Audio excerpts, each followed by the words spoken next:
Good morning or evening or afternoon from wherever you may be. Thank you so much for joining us here on Voice Uganda Radio on this Sunday. We always appreciate you being a part of our listening audience and everything that we have to talk about and share on this program. So thank you so very, very much. Your support is always welcomed. The Honorable Zoe Bakoko will be joining me here in just a little bit this morning, and Madame Dorothy will join us sometime later, maybe after the first hour of the program. So we always welcome them on board and enjoy them being a part of the participating audience as well. You know, I wasn't able to air my Wednesday program. I had problems here in my studio. We had to come off the air for me to work some of those things out. But I hope that you will join me this Wednesday coming up for the American Connection. I had a great program lined up, and I still want to do that individual program. So please, if you can, join on Wednesday. It's 10 o'clock a.m. to 12 o'clock p.m. here in the U.S. Most of the other countries outside, it's probably right when you're getting off from work, or some of you it may be in the evening hours. So it will be a good program, because we're going to really look at a lot of what America's starting to do and what America's starting to pay attention to. I will tell you this before Zoe comes on and joins us here in just a little bit. It's nice to know as an American that our country is starting to listen to us.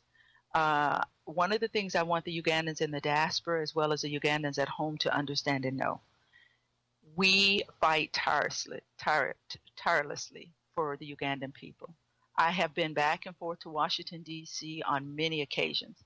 I write to President Barack Obama almost twice a week on different issues, different topics, and different things that we want to bring his attention to. Lately, most of the pictures you see of Sam Kutesa now, instead of him shaking these diplomatic people's hands and saying, oh, that they're embracing him in the UN in his new position, most of his pictures now, he looks like a deer caught in headlights. We put the pressure on him, and we will continue to keep the pressure on him. We may not be able to get to President Museveni to ask the questions as to why he's doing the things he's doing, but he's given us a person that we can ridicule and that we can find out these answers to these questions that we need answers to. I have sent some information off to the press so that when he comes back, his first press meeting, there's questions to ask him. And he needs to answer not only to the American people, but he needs to answer to the Ugandans in the diaspora as well. One of those things is the two young men that just demonstrated. They called it the pig demo. Where are those boys? Why would they be arrested, and why would they be tortured and thrown into jail for something as simple as as we would consider their freedom of speech? They should have just been disciplined in whatever way needed to be disciplined, but no torturing. One of the things the citizens of Uganda need to do, and those of you in the diaspora who know these things, we need to come up with our own safe houses. And those safe houses need to be safe houses to bring these individuals in, so they're not so easily captured, so they're not so easily tortured and thrown into these jails in which the government is doing.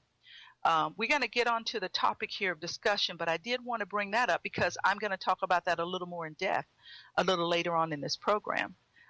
Zoe is on board and joining us this morning. So Zoe, come on in and say good morning and welcome yourself aboard.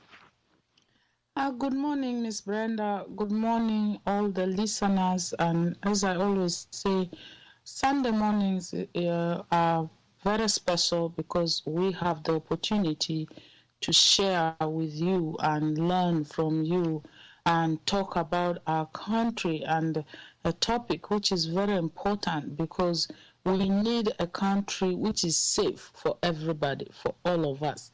And Uganda is big enough for everybody. We can all live there and coexist with our diversities. And so rich diversities. So I just want to say good morning and thank you for always being there and listening and talking to us and keeping the conversation on. And this is the only way we are going to build a new Uganda, which is going to happen very soon. Thank you, Miss Brenda. You're welcome. You know, a lot of things are happening in the background. A lot of things we're not privileged to share on this radio. A lot of things we're not privileged to share outside of a circle of people. But I want the Ugandan people to know that the diaspora and those who are with the Freedom and Unity Front, as well as the Federal Alliance for Democracy and Development in Uganda, are moving forward, making great strides on behalf of the Ugandan people. One of those strides is shown out very clearly, and you can comment on this, Zoe, when America has spoken loud and has spoken clear. When they cancel military exercises, they're cutting funding for police programs. They're imposing travel bans on a lot of those who are responsible for the gay bill being passed, the homosexual bill, and a lot of the gross public corruption that is happening there in Uganda. We are starting to pay attention and cut back funds simply because the American people are demanding answers to why these things are happening.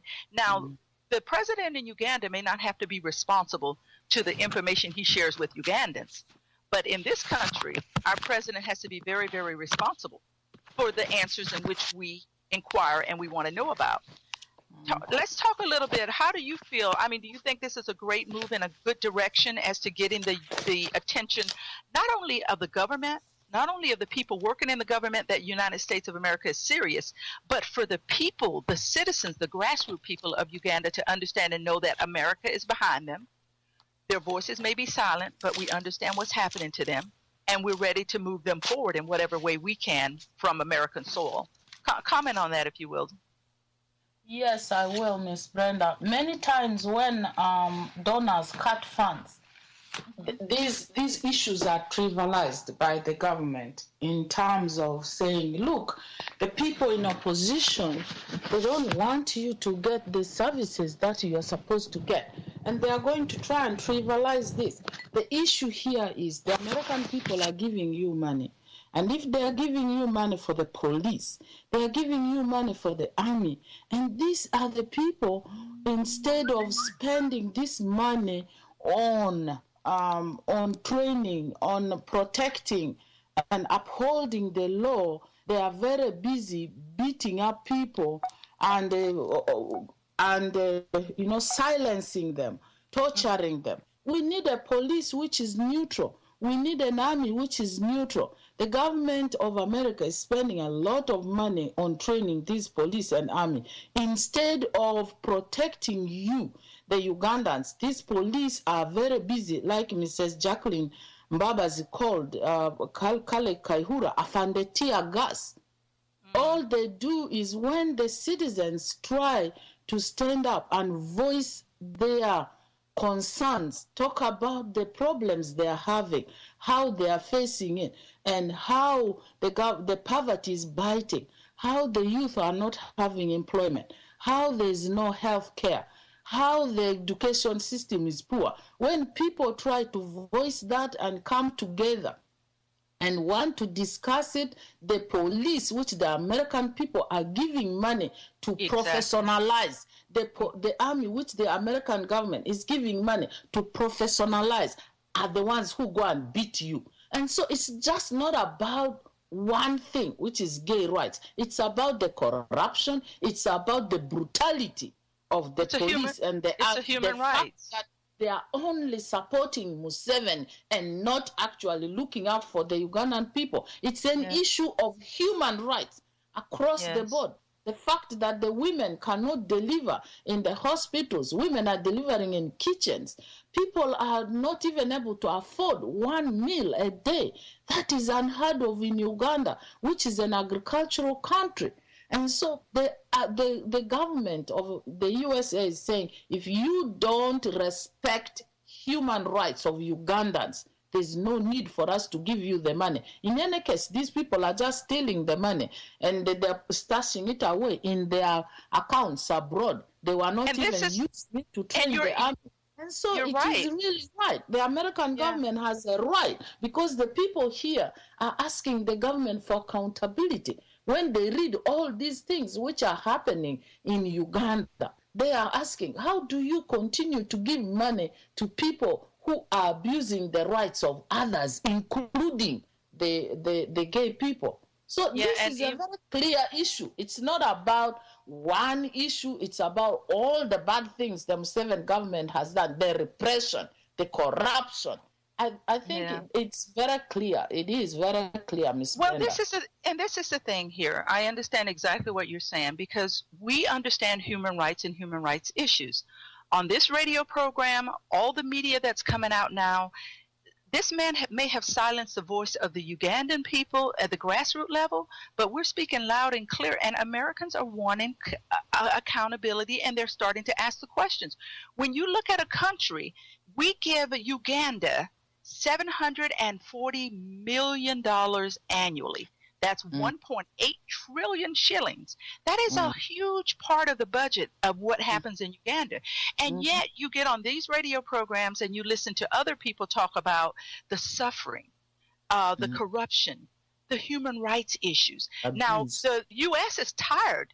U.S. is sick and tired, and I have made my point very, very clearly here in this country. We're sick and we're tired of training a military who is then going out and beating, and the very things we're teaching them to protect the people, they're using that to harm the people. What about these two innocent young men? Where's the accountability for them? And what is the Human Rights Commission there in Uganda doing on behalf of them? These are the questions I'm going to start asking President Barack Obama over the next, every day this week.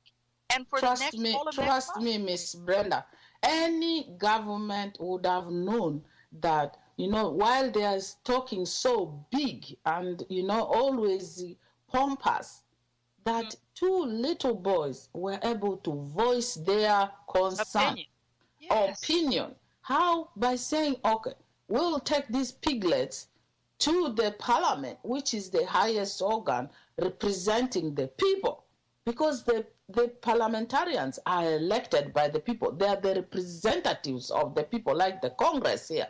And so these boys are saying, we will take these piglets there to show, because people are talking. The children are talking. The youth are talking. We have no jobs. The unemployment is too much. And there's too much corruption. If there was no corruption, we would have jobs in this country. A group of people are stealing everything, and we cannot have jobs. They are saying it everywhere. The youth are walking. We are suffering from streetology, always walking on the streets. Imagine the one boy has graduated 5 years ago. Up to now, he has no job. No job. He cannot find a job.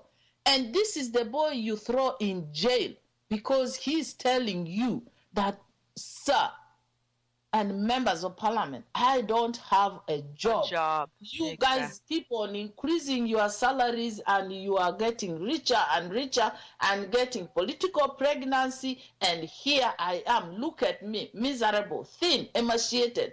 I don't have work. I have responsibilities. My parents sold all their stuff to pay my school fees. To educate him. That is what happens. All these poor parents, they dig and dig and dig. They sell everything, and they don't feed their families so that they can put a child in school. And that child, in turn, what used to happen? Once I went into college, I graduated, I became a bread earner for the family to support my father, who was and my mother, who had actually paid my school fees through his miserable teacher's salary. But at that time, the teacher's money had value. It had respect, not like today. And so look at these two boys. They are just a representative of the majority of the youth. They are expressing the voice. They didn't want to go on the street because the police would beat them. The army would be there to shoot them. So they decided to go to parliament, which is, people go to Congress here all the time and stand out there and they explain their grievances. Express their issues, exactly. And so how do you go and then arrest these two young men as if that is not enough? Now the pigs have got other terrorist things inside them. Really? These pigs were running around on parliament. Who didn't see them? And now you want to make it appear as if, what is wrong with the Museveni government? Can't they see that the young people are crying out for help? They are crying out in every way that they can be heard. And let me just say this, Zoe. Congress here, if you went and you picketed or you had a petition or you tied a sign around a pig's neck and let him loose, the most that would happen to you is, yes, you would be arrested, yes, you would be reprimanded, and then they would let you go. But to beat and to torture these children for speaking out and take them, I think they're imprisoned, if I'm not mistaken. Yes, they're in jail. I mean, what kind of message does that send? My message to President Barack Obama is human rights issues is way, way farther more advanced against the Ugandan people than the American people even know. Because to torture these individuals, they're speaking out for the millions of unemployed youths that are going into these other countries looking for jobs, being sold into slavery or sex trade, or treated as maids or helpmates. Drug traffickers. And drug traffickers. Look at the young women who have been arrested in China and who are facing death penalties. The government of Uganda is doing nothing about it. A few weeks ago, we were talking about this little girl who who beat the president's security and went and gave him a letter. The girl and the mother ended up in a police jail. I mean, why must jail and prison be the only solution for all the problems when people try and raise up their voice? That little girl and her mother did not deserve to go into jail. Somebody could have spoken to them in police and left them to go home. It took days before those two people were brought. They almost a week before they got out of jail. Now these two young men are in jail. And they will keep on keeping them there and tramping them. The families who are so miserable are worrying about them, and you never know what happens to people in parliament. The military tries to voice out their voices, and they kill this young man, the captain, who was arrested and taken to jail. And if they don't kill you in jail, they will try and keep you there, and they will torture you. And I mean, we could mention all the people who have been to jail and they have never survived. And so what is the agenda for the Ugandan government on people who are trying to speak out on the grievances, on the concerns that face them? The government is supposed to listen when the people talk and speak up. It might be wrong, it might be right. The only thing you have, your government, stand up and explain to the people what is right and wrong. People are not stupid. They will understand. Well, you know what? He's going back to the tactics of how he ran and how he ruled over the Ugandan people for the last 28 years. But one of the things the youth are saying is this. Brenda, we are not our parents. We are not our parents. I see that we got a caller coming in. Let's just say that we're not our parents. And we have to continue to fight, just as they did here in the United States of America. Because for Robert and for Norman, the two youth that were arrested there in Uganda for the pig demo, President Barack Obama will know their names, because I will send him a letter every day until he gets with an ambassador in Uganda to find out what happened to these youth. Why are they being held, and to make sure that they're safe, because we in the diaspora want and need to know this information. And here we have Mr. a caller, who is supposed to be the UN boss. What is going on? Exactly. Let's go ahead and take this call, Zoe, and we'll go back to that. Caller, hey, come on in. Welcome to Freedom at Hand here on Voice Uganda Radio. I thank you. I thank you for having me on this very wonderful program. Good morning, ladies. Good morning, Miss Brenda. Good morning. Good morning, Miss Zoe. Good morning. And good afternoon to our listeners who are listening in some parts of Europe and Africa. And my name is the activist, commonly known as Kalimages from Manchester. The program is wonderful. The topic is hotting up. Miss Brenda, it's really a disaster to hear all those words that you guys are saying over there. Yes. And in the past week, we have witnessed all what you guys have been saying, all what we Ugandans have been crying all over, that Uganda is a failed state. The NRM government is a failed government. Let's go back to the piglet issue, Miss Brenda. I just want to bring to your attention to you that in all the posts in Uganda, be it the border posts, be it the entry points in Uganda, are you aware that they only have metal detector? They cannot detect any other object apart from if it's not a metal. Mm-hmm. Okay, leave alone the drugs. That's why these guys, they took almost a month to plan and bring these pigs to the parliament. So what does that show? It shows that the police of Uganda is not paid. They don't pay them. That's why they don't carry out their duties as they are supposed to do them. What if it was a terrorist? He was a terrorist. The parliament would have been bombed, isn't it? Oh yeah, most definitely. Most definitely. Yeah, so we are telling the people of Uganda that the government that you are supporting, the government that you don't want to come and help us to fight, it has already failed. And the most worrying thing is what Miss Zoe she's talking about is, where are the boys? Because these boys, I want to tell you that a terrorism case has been put on their heads.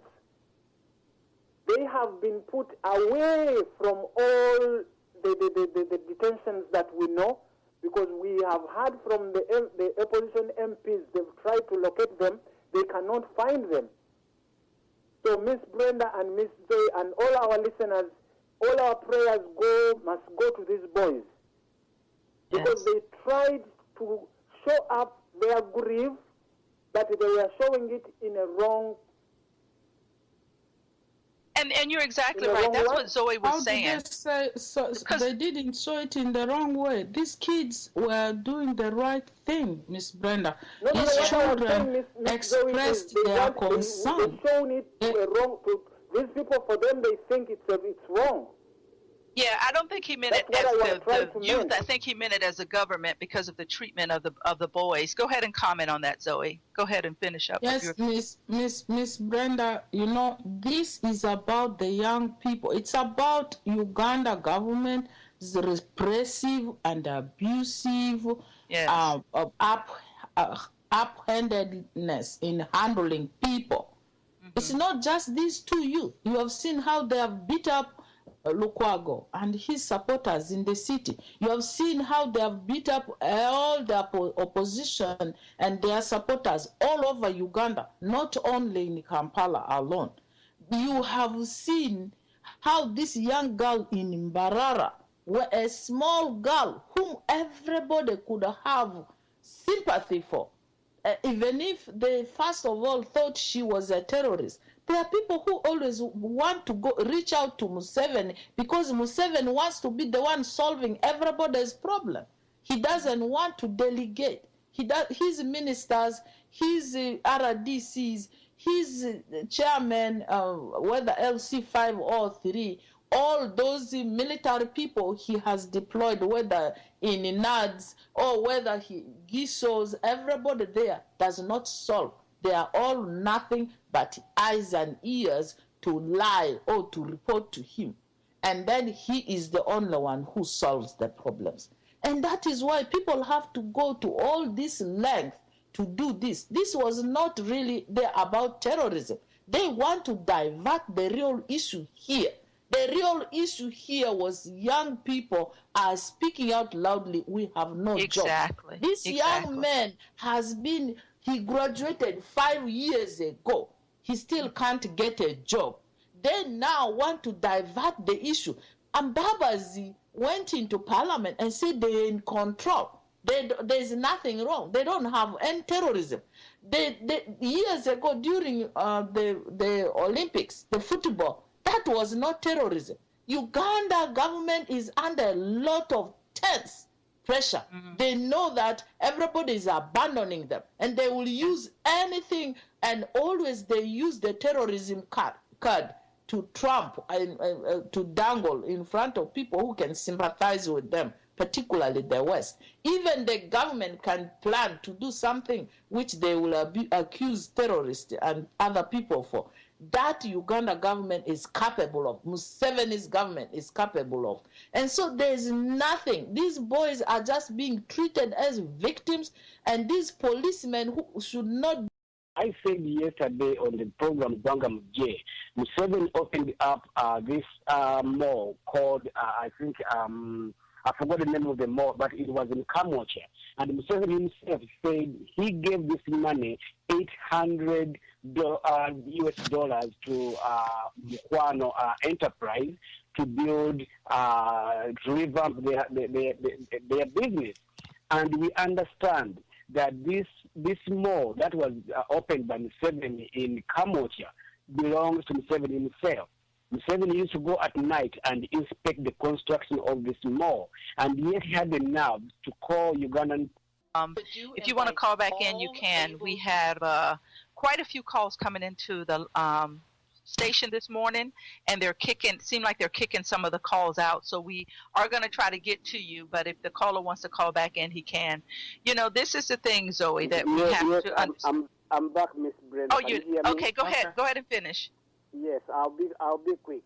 You're gonna understand that when the war started, Museveni had calculated that he would take the war in Luweo, and believe me, Museveni's army, they killed a lot of people in Luweo, as you all know, and all these people who were killed, the children were left wandering, and then when the kids became teenagers, they all moved to the cities. And the land was given to pastoralists. This happened in Luweo and still happening in the central region, and it happened in Gulu in northern Uganda. I personally never knew that northern Uganda had a lot of pastoralists. Now, all these people that were killed, Museveni put new foreigners, specifically from Rwanda. Museveni equipped them with AK-47, and Museveni is determined to break and leave all Ugandans, true Ugandans, kick them out and replace them with people from other countries, specifically from Rwanda. This I'm talking because I've done research. I want you guys to understand. Salim Saleh now lives in Nakaseke with a huge acres of land. And a lot of kids, because they were so young and their parents were killed, Museveni replaced those kids with people from different countries, because these kids could not defend the property or the land of their deceased parents. This thing is going on and on and on. And those who resist Museveni's invasion or Museveni's promotion of foreigners in the country, they are being killed. At the same time, Museveni is putting on a good face in the public, telling people that his government is for democracy. Now, you guys understand, MTV was bad or was prevented from covering Museveni because they caught him sleeping. Next time you're going to hear that they're going to be blamed for filling Museveni's wrinkled face. But ladies and gentlemen, fellow Ugandans, we need to wake up and reclaim our country. Our country has been taken over by foreigners, and Museveni does not give a damn about it, and is determined to make sure that we Ugandans, we don't have a country. So I'm calling all Ugandans who are old enough to please come out and let's fight for our country. People from the east, people from the west, people from the central, north, you name it. We need to stand up as a group and reclaim our country. Otherwise, we will not have a country as we know it. And especially people who are older, if we die off, our country will not leave our children with the country. It is time we stood up with one voice to fight Museveni and kick these people, the pastoralists with AK-47, kick them out of our country. It is dire consequence. This is a threat to our nation, and we have no choice but to fight back. Thank you so much, ladies. Thank you so much, Musana, for your compassion and for your call in on that. And Zoe, this is the thing. One of the reasons that the United States of America has started to pull back funds from Uganda is for the gross public corruption.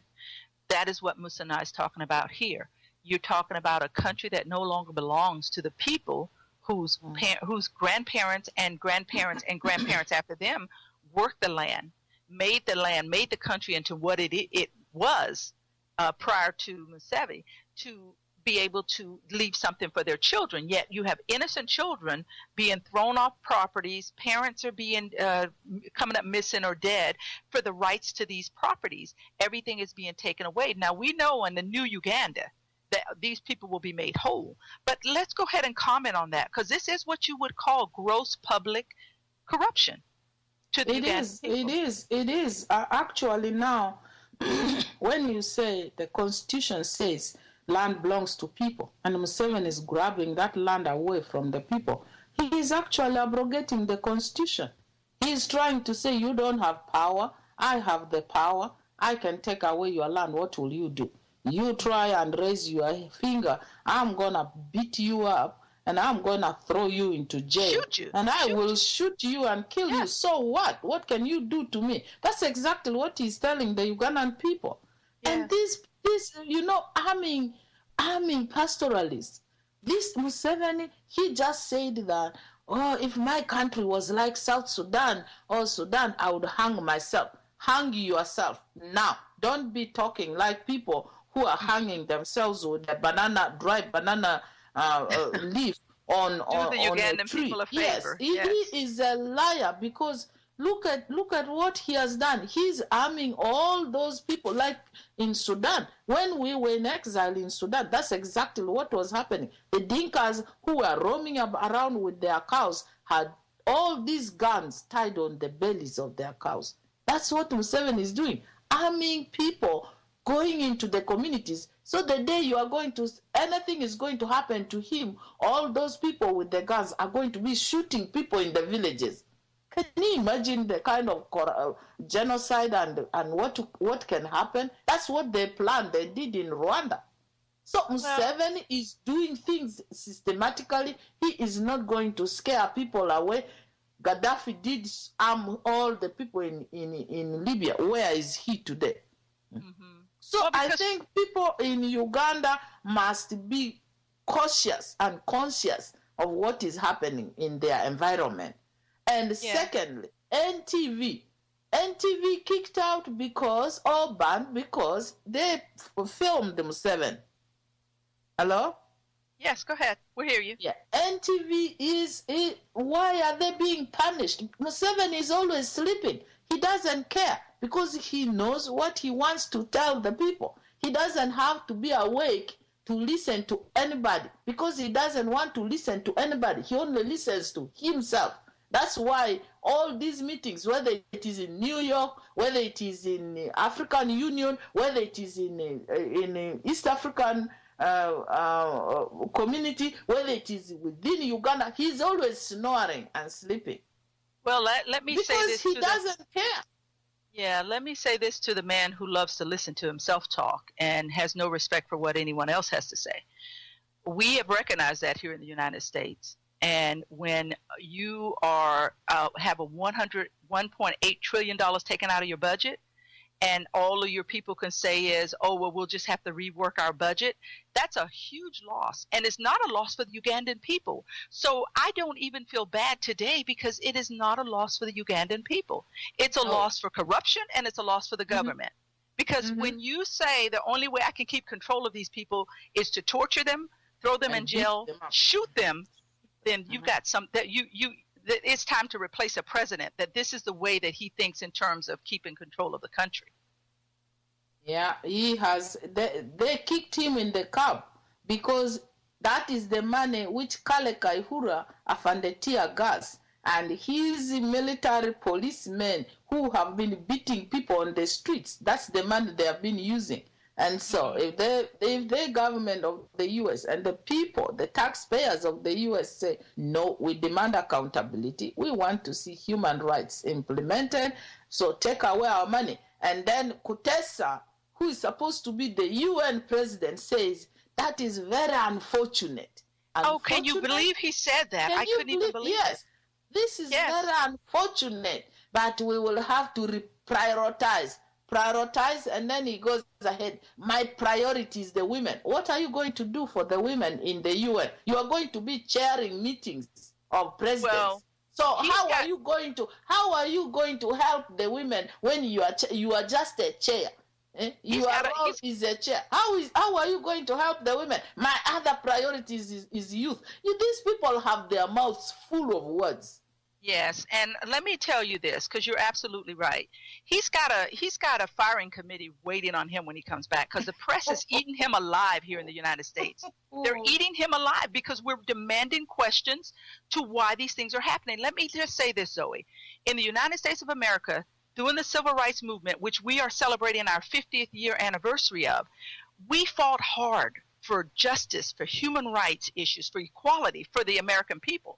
So you cannot tell the American people that now you're going to take their hard-earned tax dollars and flood it into a country that cares nothing about the human rights issues of its people. Reinforcing our support in human rights of all Ugandans is what President or Barack Obama said as part of the reason why we're pulling monies back from Uganda, because he understands and knows that the American people are saying, look, somehow you guys have to reinforce this. Somehow we have to support the rights of the Ugandan people. All the Ugandan people, including these two individuals that were just beaten and thrown into a prison for no reason at all. We can no longer, and I hope that other countries will follow suit. With the United States of America. We're not taking anything from the Ugandan people, because the Ugandan people don't see a dollar of this money, nor have they ever seen any of this money. So they can sit back and they see it by how they are being beaten on the streets. Exactly. They see it by how they are being tear gassed on the streets. And they going to bed see hungry. It by their own when they cannot express their own opinions. That's how the Ugandan people see this money, the donor money, which is given to the police and the army, where they are being beaten, where they are being shot and killed, where their land is being grabbed. That's how they see their money in torturing them. Why should the United States of America give the government of Uganda, its police and army, money to go and repress the people of Uganda? Why? There's too many people going to bed hungry at night in Uganda. There's too many people that can't have medical care in Uganda. Like you just said at the opening of the program, why should a mother have to give the welcoming to a new child in Uganda be in the kitchen on a floor, not in a hospital or somewhere where the child can really be? This is life. And this is how Uganda welcomes it into the world, because of the corruption that they're in the government. Hospitals are falling apart. $1.8 trillion, and you're telling me you don't have at least one or two functioning hospitals that are equipped with everything they need to save a life in Uganda? Yeah, nothing's being taken from the Ugandan people here. So let's be very, very clear on that. What the United States of America has taken away from Uganda is the corruption that continues to feed into the power of those people, the money which is giving them power to beat people, the money which is giving the police and the army power to go and arrest people, the money that is given to the police and the army, the power to go and torture your children. That's what the government of the United States is taking away and saying, we cannot give you money to empower you to kill your citizens, to beat up your citizens. Exactly. It's a human rights issue. And this is the thing. It is. Barack Obama said it when President Museveni made the comment about this is his country and he can do what he wants to do with it. And President Barack Obama simply said there will be consequences. True. And this man tooted up his nose at the United States. He wasn't tooting up his nose at Barack Obama. He was tooting up his nose at the American people. The American people who pay taxpayers. That $1.8 trillion that's given to him is not given to him by Barack Obama. So let's not be mistaken there. It's given to him by the American people. So what? And you can imagine, Miss Brenda. So that money is also being paid by Ugandans who are in the diaspora, who pay taxes here too. The diaspora are not only paying taxes to the countries that they live in, but the diaspora are also being double taxed because they're paying taxes when their money goes to Uganda. also that this is what Barack Obama, this is what Congress, this is what Secretary Kerry and a lot of people are saying here on American soil. We are starting to send the message that we are monitoring, we are paying attention, and we know indeed what is going on. We are ready to take whatever measures we have to, and whatever consequences we have to, because we have to continue to monitor this situation. You have too many African Americans that live in the United States of America that know the torture of what the Ugandan people are going through too well. We know it. We have been tear gassed. Our homes have been burned. We have been hung from trees. We know the pain that the Ugandan people are going through all too well. We cannot live, nor will Uganda ever expect our country to support what he's doing to the people of Uganda. We can no longer stand aside and allow this to happen. And we have to raise our voices in whatever way we can. But one of the things I'm thankful to say is that the government is starting to listen to the American people. Absolutely, absolutely. And there's if this money was going to pay for the retrovirals or the healthcare, I would say, oh my God, that is wrong. But to go and empower police and the army who are beating people and affect people who have been knowingly and understandably know that these laws are wrong, and they are continuing to sanction these laws, I think that these people deserve the treatment the U.S. government wants to give them, and by denying them visas. And so for me, the Ugandan people are not being affected by the withdrawal of this money. It is a huge relief, because this is the money which is being given to the police and to the army. If Museveni and his cronies are not stealing a lot of it and stashing it away in their accounts abroad, they are using it to beat you up, to kill you, to shoot you, and throw you in jail, to dehumanize you. Why should any government at all give money to a person like this who is not using it to protect his own population and people, but actually dehumanize them? There's no reason to give such a guy money. And so the U.S. is right. Yeah, Zoe, we talked about this on our program when UNICEF pulled all of the millions of dollars out of Uganda for corruption. And this is what we want Museveni, this is what we want his government, this is what we want his members of parliament to understand and know. Just because we take money out of one place, but we give you money for HIV and medical retrovirals. Let me tell you, do not redirect that money in any way to fund any of your programs, because we will do the same thing that UNICEF did. We will pull monies out, and there will be no monies for anything, because we cannot tolerate the continuing abuse of the Ugandan people.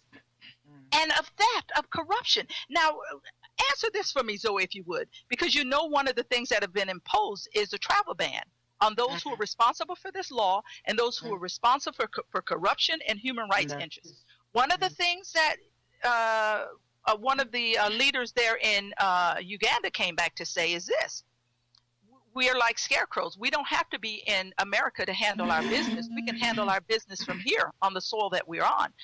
How pompous and arrogant can you be? You're talking about a country that is trying to stabilize you in some way and cut out this corruption, and yet you come back with another, my gun's bigger than your gun. I mean, these are things that may work on the Ugandan people inside the country, but they do not work outside of the country at all. And these people why should they come into America and have the luxuries of life when the Ugandan people don't have the luxury of food? They're living off of one meal a day. And these people want to fly in their expensive suits, come to America or UK or Canada. They're buying these homes and all, and that's one of the next things that we have to tackle in this country. I'm going to make it very difficult for the Ugandans to come here. And I mean, the parliament and those in high positions in government, they should not be able to come into this country, spend millions and millions of dollars that are given to the Ugandan people, come here and build these lavished homes when the country is in poverty. I want the U.S. government and our Internal Revenue Service to investigate these people, tax these people. How do we continue to not do this? Because the monies that are meant for Ugandans are meant for Ugandans, not for a few Ugandans to fatten their pockets. and come out and live like the rest of the world, but then go back into Uganda and tell Ugandans, you're silly people, you're stupid, you're raising ignorant children, your children are uneducated because it's your fault. I mean, this man is putting all the blame on people who are working hard to educate their people instead of saying, how can I help them to move forward? Right, you are right. I mean, Ofono Opondo, let me tell you a funny story. I was on a State Department tour with Ofono Opondo, Brigadier Chalgonja, Hope Mwesije, Kawoya. The late, she passed away. She was a judge. She was from Teso. Fiona Egunyu, and one other guy who was also, I think, from the Central. He also passed away. He was a member of parliament. We had this tour here. And when we were in the Senate, we went to D.C. and we were meeting. We had a meeting with Senator Cynthia McKinnon. And as we entered, even we had hardly sat down, Cynthia McKinnon started banging the table and saying, what are you people doing 3,000 miles inside Congo? Why are you killing the people? Why is your government in DR Congo killing the people, raping the women, looting, and all? She was screaming and shouting. And, you know, we looked at Brigadier Chalgonja and Ofono Opondo, who is supposed to be a media person and the voice of the president, and they were dumb. They could not speak. When Ofono Opondo is speaking so loudly, he can do it in Uganda. Here, his tail was between his legs. He couldn't say a word. And then, you know, we looked at Brigadier and said, Brigadier, can you answer this question? Because it is a military defense issue. Nothing. And then, you know, it went on and on and on until I said, excuse me, Your Excellency, Senator Cynthia McKinnon, I'm going to explain to you what happened in my district. I come from Arua, which borders Congo. What has been happening is some people have been walking into my district, skinning people like goats. Have you ever seen people being skinned like goats? And she calmed it down. And I said, that is the reason this thing happened. And I mean, we appreciate, we know things are happening. We need to have a conversation. She came and, you know, she put her hand around me and said, that's why I say women are the ones who are going to save this world. And you, the women leaders, are the ones who will save Uganda. If you don't do it now, something is going. And right, she was right. We have allowed it to grow and grow and grow in this big monster. Ofono Opondo can only say all those words with and open his mouth wide and loud in Kampala. If he was somewhere else, trust me, he cannot speak. And so those words like, we don't care, America is a scarecrow, what, he can only say it in Kampala and in his office. So those people, he's actually his own scarecrow, not anybody else. Yeah, and the interesting thing is this. They're asking accountability from the United States of America to know who's on the blacklist of corruption. Let me tell you, my friends, the United States of America will never publish that blacklist, ever. Like they published the names of all the gays in Uganda? Exactly. That is an abuse. It's an abuse of power and the human rights and issues of people. Those people who are on those lists, they know who they are. Those people who are part of this band and traveling, they know who they are. It doesn't. Let's get away from having to know all the intimate details about the situation. Let's applaud the fact that something is being done and that we are aware of it, and we're moving forward from there on behalf of the Ugandan people. Because one of the things I have to... Let me tell you, Miss Brenda, they had already made all their plans on how they're going to steal that money and use it. They had already had all their plans. It was already what spent. They were going to do, and then there was that training or conference which was supposed to happen in Uganda. They had already done all the plans.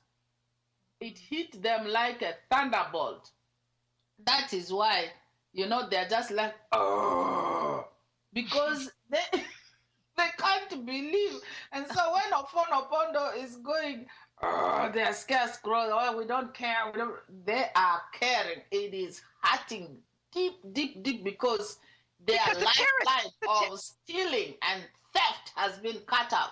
It has that been cut. For me is the best. Yeah. You made a comment. You made a comment earlier, Zoe. You talked about the terrorist thing, and now they're starting to talk about this terrorist thing again. Let me tell you, it's like the person who cried wolf too many times. Yeah. America doesn't care, nor is it listening. Because they've been chasing Coney for how long? I think Coney is a ghost. I think Coney is a ghost that has been planted in order for them to continue to train. Yes. The only people that hasn't known it is the people that are starting to get aware of this now. If we can find Osama bin Laden, we can surely find Coney. Tell me about it. so we've been chasing a figment of someone else's imagination. Yeah. And you can no longer cry wolf to the United States of America, because if we look at what the president has promised the Ugandan people year after year after year, his 10-point plan, all of the things that he's put in place that was going to move Uganda forward. And at the end of 28 years, you no longer have to answer to the Ugandan people. Now you have to start answering to the world that has been flooding money into your country to make your dream possible for the Ugandan people. He's become unrecognizable. Anywhere in Congress, anywhere in Washington, D.C. You talk about President Museveni of Uganda, everybody says, wow, yeah, he's become very unrecognizable. They don't even see him for the person that he was 28 years ago. You remember they're losing respect. Mm-hmm, we certainly know. You know, people know him. He thinks that he can play the tricks for how long? He's run out of tricks. And now he has to, they open the can of worms, now they have to eat their worms. Nobody's going to eat the worms for them. Yes, and that includes the Ugandan people as well. Because like I said, lately when you see Kutesa, he is running from the American press. Because the American press is not the Ugandan press. Did you see how nervous he was shifting in his chair? Did you watch that? Did you watch that interview where people were the media was interviewing him? The guy could get a stroke. He was really shifting, and now they know, because you demand for something. You are so desperate to get it. Now you get it. Now you have to face it, the music, and nobody is going. Museveni is not going to be there. You know, I was telling somebody that, you know, what happened in Kabale, actually Kisoro, there was a feud, a fight between a bishop who was supposed to be installed, and you know, the population didn't want that bishop. Trust what they did. These are supposed to be parishioners. Just imagine in your church, there's a bishop elect, someone who is going to be installed as a bishop. And then the archbishop was visiting, and this bishop was supposed to go and and say mass with the archbishop. Trust me, those people, I don't know who, very long needles. They put those needles on the chair and covered it so comfortably. It looked so beautiful. The bishop had no idea. Bishop was supposed to be elected, had no idea what was there. The guy sat on his chair. You could only see his face to understand what had happened. Going on? What was going on? The guy, to get up, the blood was just jutting from his behind, because all those needles, which had been, I don't know how many, the guy just sat on the needles. And you're absolutely right. Kutesa has those invisible needles. Oh, my words. Let me tell you, my fellow Ugandans, and those of you in the diaspora, if you ever have the opportunity to see him when he is being thrown question after question and not being allowed to divert and move away from it, I mean, people are wanting accountability. Even Secretary Kerry fired at him in a harsh way. The door has been open for us. We fought, and we still do not want him in that seat. But what has happened is we have been given more soldiers, and the soldiers in the United States of America is the press, and the press is hounding him for questions. And I'm going to make sure that they all get pictures of these two individuals, Robert and Norman.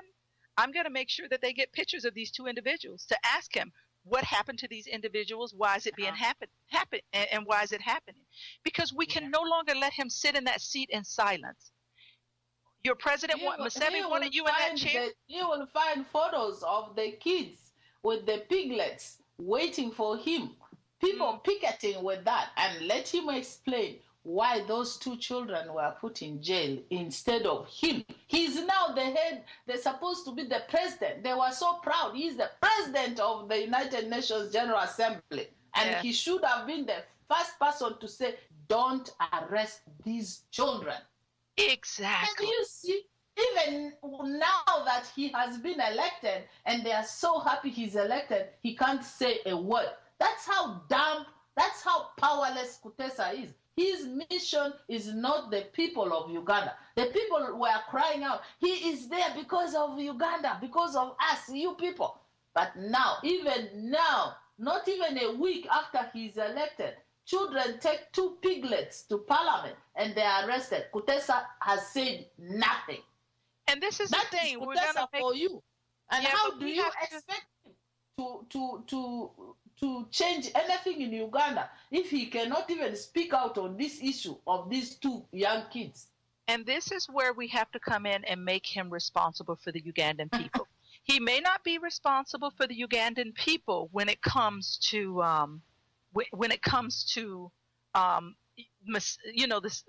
President Museveni, but we in America, we have to make him responsible for the Ugandan people. That's why he's been put in that position. That's why he's holding that seat. I don't care how uncomfortable and how much he squirms. We're going to go ahead and take a quick break here.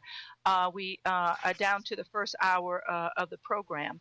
You've been listening to the Honorable Zoe Bakoko and Miss Brenda here at Freedom at Hand on Voice Uganda Radio. We're going to take a quick break. We'll be right back. Fellow citizens, you are listening to Voice of Uganda Radio, the mouthpiece of all Ugandans, wherever they may be, to voice their problems without fear of any retribution. The Voice of Uganda Radio works in sync with FADU, the Federalist Alliance of Democracy and Development in Uganda. FADU is an organization that was formed to work as a platform for all Ugandans at home and outside, to work synergistically to liberate our mother Uganda from the ruthless invaders that have sucked it dry.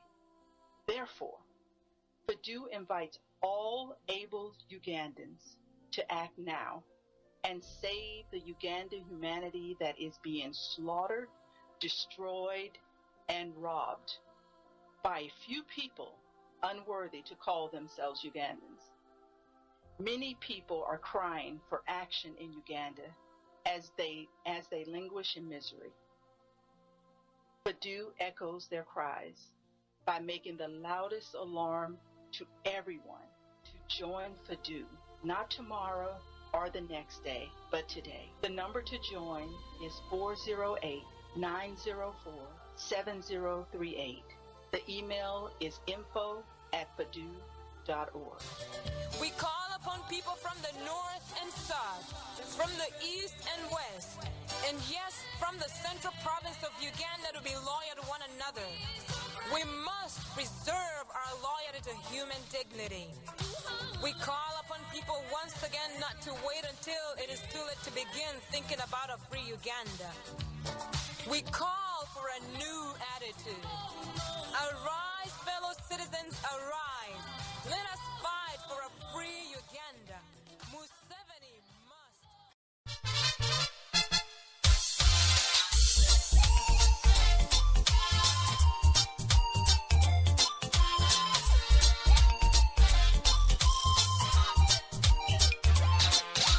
Batuwalula buwaluzi, kati abasajja batuwalula, wadde batuwalula ku kifuba, naye bwe tuliwalira tuli bakasuka. Batuwalula buwaluzi, kati abasajja batuwalula, wadde batuwalula ku kifuba, naye bwe tuliwalira tuli bakasuka. Lino eggwanga lya Uganda ddene era ggwanga kkulu. Osanga eby'obugagga enkumu n'ebyobuwangwa makula.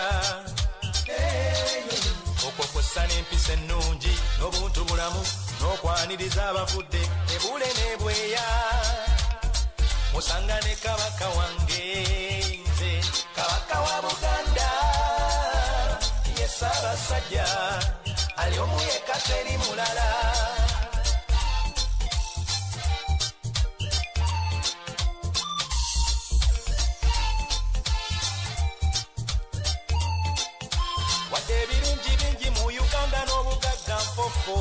Tulya bukunkumuka kyokka bitudde mu mikono ebiri oba gambe esatu ejjabali mu kintu amasannyalaze gosasula gayotebwa bo banene ffe tusasulira nzikiza emulago teri ddagala bo bwe balwala bagenda bweru bweraba ebinnya mu nguudo emmotoka ezaabwe tezimanyi na nfuufu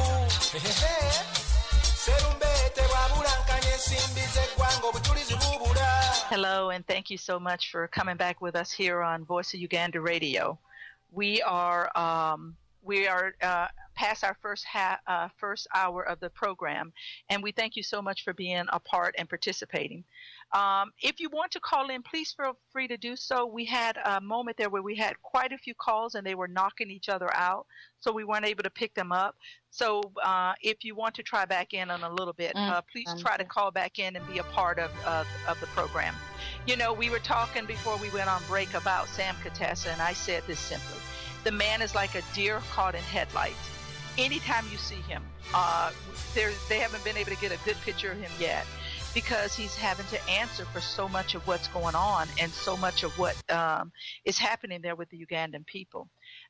We may not be able to get the answers from President Museveni. He may continue to torture and do the things he needs to do, but we're going to ask for accountability outside of the country by using Sam Kutesa to get the questions answered to the things that we need. He is the president of UNGA, of United Nations General Assembly, the big man, and so he has got to be accountable to the office he's serving. And the Ugandan people must know one thing. Kutesa being in the UN, they are the ones, the taxes, the money they pay in Uganda, they are the ones paying for Kutesa being in the UN. What is the use for Kutesa being in the UN?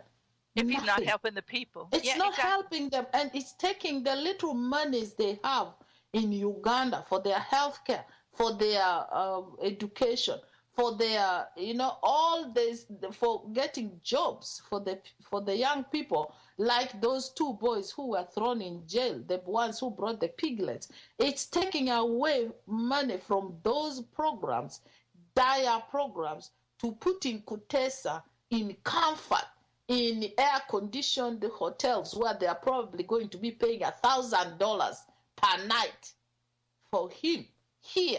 Instead of spending that money, a whole year he's going to be here, he's spending the taxpayers' money. And it's not benefiting Uganda. The Ugandan people are the ones paying through their noses in spite of the fact that they are getting beat up and everything. So it is not benefiting Ugandans in any way. And like I said just before we went for break, these two boys who brought the piglets to Parliament, it's just barely 1 week after Kutesa was elected. What has Kutesa said since he is now the chairman of UNGA? What has he said? Nothing. Yeah, and we're going to make him accountable for what he has to say, because this is the thing, Zoe. I will never grow tired of fighting on behalf of the Ugandan people. I will almost have to live in Washington, D.C. after a while because we take so many journeys out there for different things. Mm-hmm. We talk about the new Uganda, there will be a new Uganda where we can bring the people together and allow the people to run Uganda the way that they want to see Uganda ran. The new taxes that have hit the innocent, the grassroots people in Uganda, these people are barely surviving. They're barely eating. They're barely being able to do the things they need to do now. And a government, because it won't get money from anywhere outside the country, taxes its people inside the country even more. This is where you were right in saying that it affects the diaspora, because they're going to get their money one way or the other, because the interest that they make alone off of the monies that are flooded into Uganda off of the diaspora is it's unheard of. Phenomenal. And they're still using these monies and funds. So the monies that are being sent to family members at home, the family members are not even getting what you're sending them. And if you put an extra $20 in there to make up for what the government has taken, the government is starting to take from you. So when we say that all of us in the diaspora need to get on board, because this is not just a fight for the Americans, for the Ugandans. This is a fight for the Ugandans in the diaspora, for Ugandans. You're fighting for your own rights. Yesterday, the day before yesterday or last week, I was having a conversation with somebody.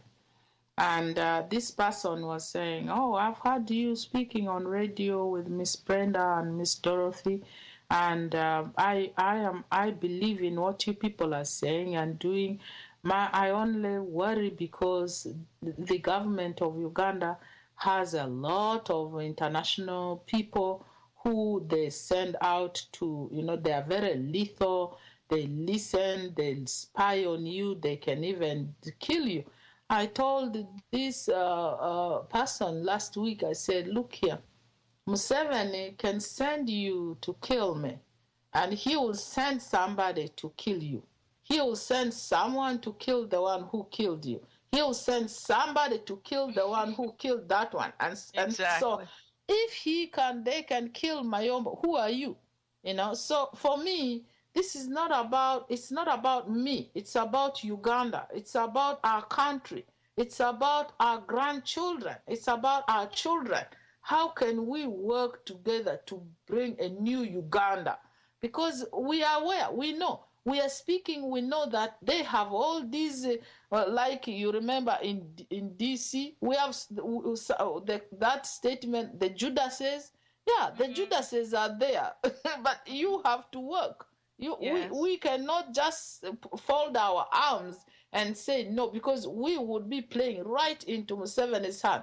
If they could shut us up, they use all ways of trying to reach us and shut us up, either by telling us they could employ us elsewhere else, or by telling us to shut up, or by sending messages which they know hurt us because they hurt people who are close to us. They have been sending all those signals and messages and everything. But the thing is, you cannot stop until your last breath. Why? Because that country, Uganda, does not belong to Museveni. It is not Museveni. Museveni is not Uganda. Uganda is not Museveni. Uganda has been there before. Uganda will continue to be there after Museveni. And so we have to stand up for our people, just like the American government has stood up by withdrawing that money. They're saying, don't beat we are giving you money, the police, we are giving you money, the army, don't beat your people. And if you continue, there will be consequences. The money is taken away. If you continue to abuse the human rights of everybody, including the gays in Uganda, there will be consequences. And they went ahead and abused and said all the things they wanted, instead of reflecting and saying, what could these consequences be? They thought that the American people are heartless. They will take away the money for the HIV/AIDS. No, they won't, because they have been doing that. People are surviving in Uganda not because of Museveni. People are surviving HIV/AIDS because of the charitable big heart of the American people, who are giving them money so that the Ugandan people can get retrovirus. And this is the money Museveni and his cronies stole. Can you imagine that? And so who is the heartless person here? It's not the American people. The American people want the Ugandan people to live full and happy lives and enjoy independence and freedom in democracy in their own country. In their own country. So they are saying, if we are giving the police and the army money and they are not using it for freedom, for independence, and for democracy, instead they are using it undemocratically to tear gas, to beat, to kill, to shoot the people, we are taking that power away from them. It Yeah, is and we have not it's not against the Ugandan people. Yes, we have a call coming in, so we're going to go ahead and put this caller on through. Hey, caller, are you there? Come on in. Yes, I'm here, Miss Brenda. Good morning, ladies. Yeah. Good morning, Professor. I'm fine. How are you doing? I'm calling especially because of this very wonderful story about the yellow pigs in the Ugandan parliament. Mm-hmm. I love that story. In spite of the miserable situation the demonstrators have been subjected to. It gives me the meaning and actually the taste of freedom, freedom of expression under the law. A lot of people, this is a very complex subject and it is very sensitive too, both politically and philosophically. But I'll try my best to put in context these wonderful pigs, yellow pigs in the Ugandan parliament. The confusion usually arises from not knowing what freedom of expression means and whether it has limits and what those limits are. Under the law, the test is not that you allow what pleases you you don't allow people to express themselves because what they say is compatible with your beliefs and whatever you want. That used to be the case under the communist regimes. Or people in the Soviet Union were sent to Siberia because they said something the regime did not like. And but the freedom of expression, especially about government policy, is bound to be resented by the regime in power and the people who support that regime. And so the question becomes, when would you protect freedom of expression?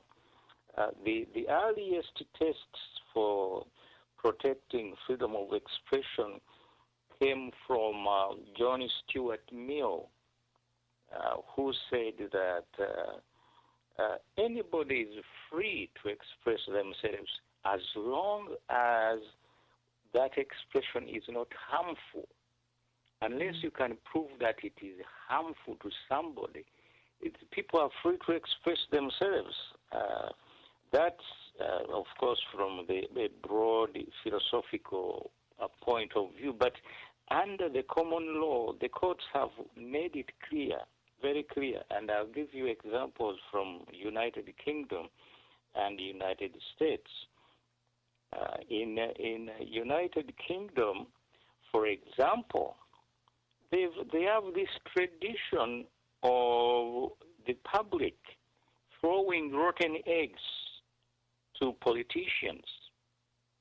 Imagine a rotten egg hitting Churchill, and he only smiles in spite of the stench, the bad smell. And now you are not arrested or you are not thrown in jail for throwing a rotten egg at a politician. That's a part of protected expression. So and this has been going on in Britain for a long time. And so it is not treated as if it is assault because you are disagreeing with a politician. But we misunderstand this in the third world, and especially in Africa or Uganda, when they see these piglets, especially donned when they're wearing yellow or they're painted yellow, they take that to be the worst form of abusing or the NRM regime, but it is not.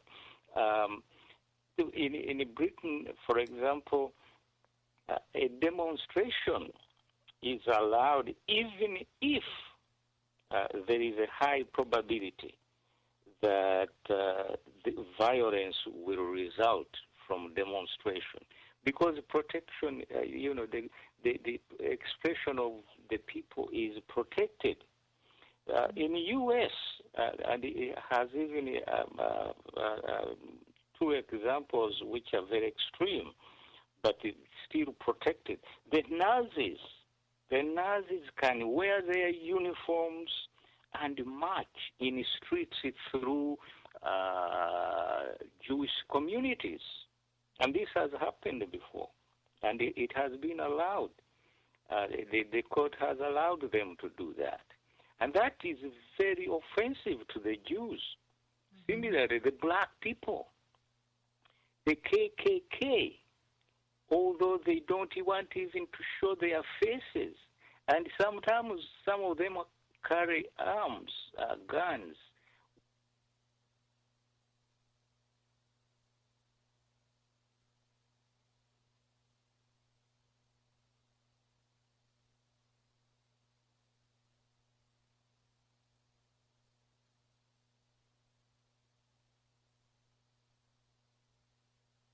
Thing a black person wants to see is a Ku Klux Klan gang marching through your neighborhood. Yes. But the freedom of expression is allowed. Because freedom of expression, because it is not causing harm. It is not harming you. We should remember that freedom of expression is communication with the government. Yes. You can communicate with the government by passing out a message the government wants, or what the government does not want to hear. So it is still protected. In New York, in 1990s, there was a very radical Muslim guy who wanted to hold a rally in New York City. And the police and the Mayor Cox, they refused to give him a permit to hold his rally. Now, he went to court and all the way to the Supreme U.S., not U.S., but New York Supreme Court, and they allowed him. And you know the reason why the New York City had prohibited the rally? They said that this Muslim guy was a radical, and his language was inflammatory, so it was going to cause riot. So they denied him a permit to hold a rally. But the court allowed him, and the rally was held, and it was peaceful. In spite of the inflammatory rhetoric, this radical guy, was spewing out from on the microphone, in New York. So we should understand that freedom of expression is very important, and it is a form of communication between the people and the government. And we are not always going to like this, whatever the people say or do, but we have to tolerate it, even if we don't like it. So this, of course, is not what NRM is going to do. I don't expect them to change overnight, but they have to understand what freedom means, freedom of expression. That the people have this right. This right is protected under the Ugandan Constitution in Article 29 of the Constitution. Freedom of expression is guaranteed. And so these people who brought the piglets, yellow or green, whatever color they may be, but of course here was more offensive to the government because they regard yellow as their NRM colors. Yeah, they color. But that when they arrested these people, that was a violation of their rights, and they should not be arrested simply because they are trying to express an idea which the government does not want. The irony of all this, in the final analysis is that the election of Kutesa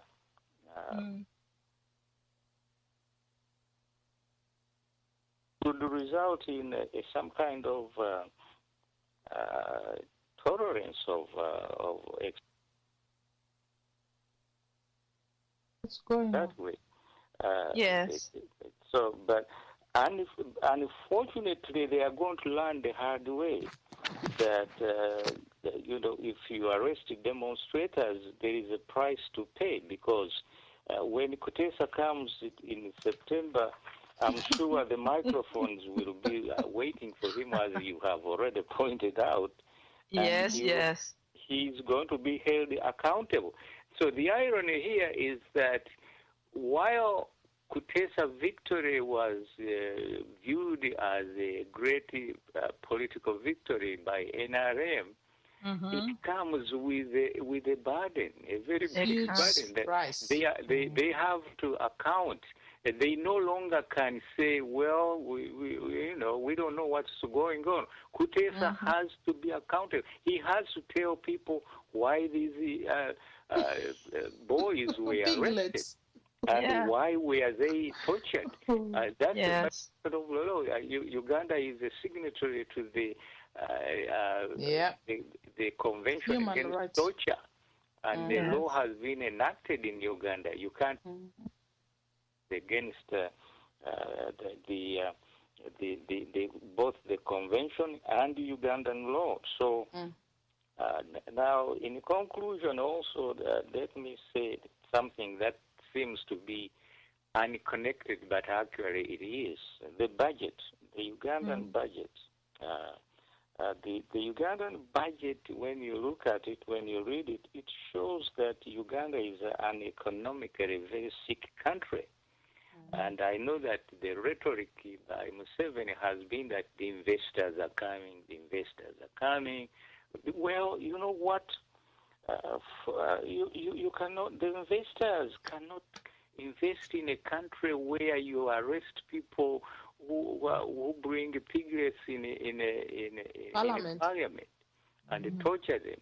The investors are not going to invest in Uganda, where the mayor of the capital is arrested and he's taken to court with his buttons on his shirt are missing. Investors are people.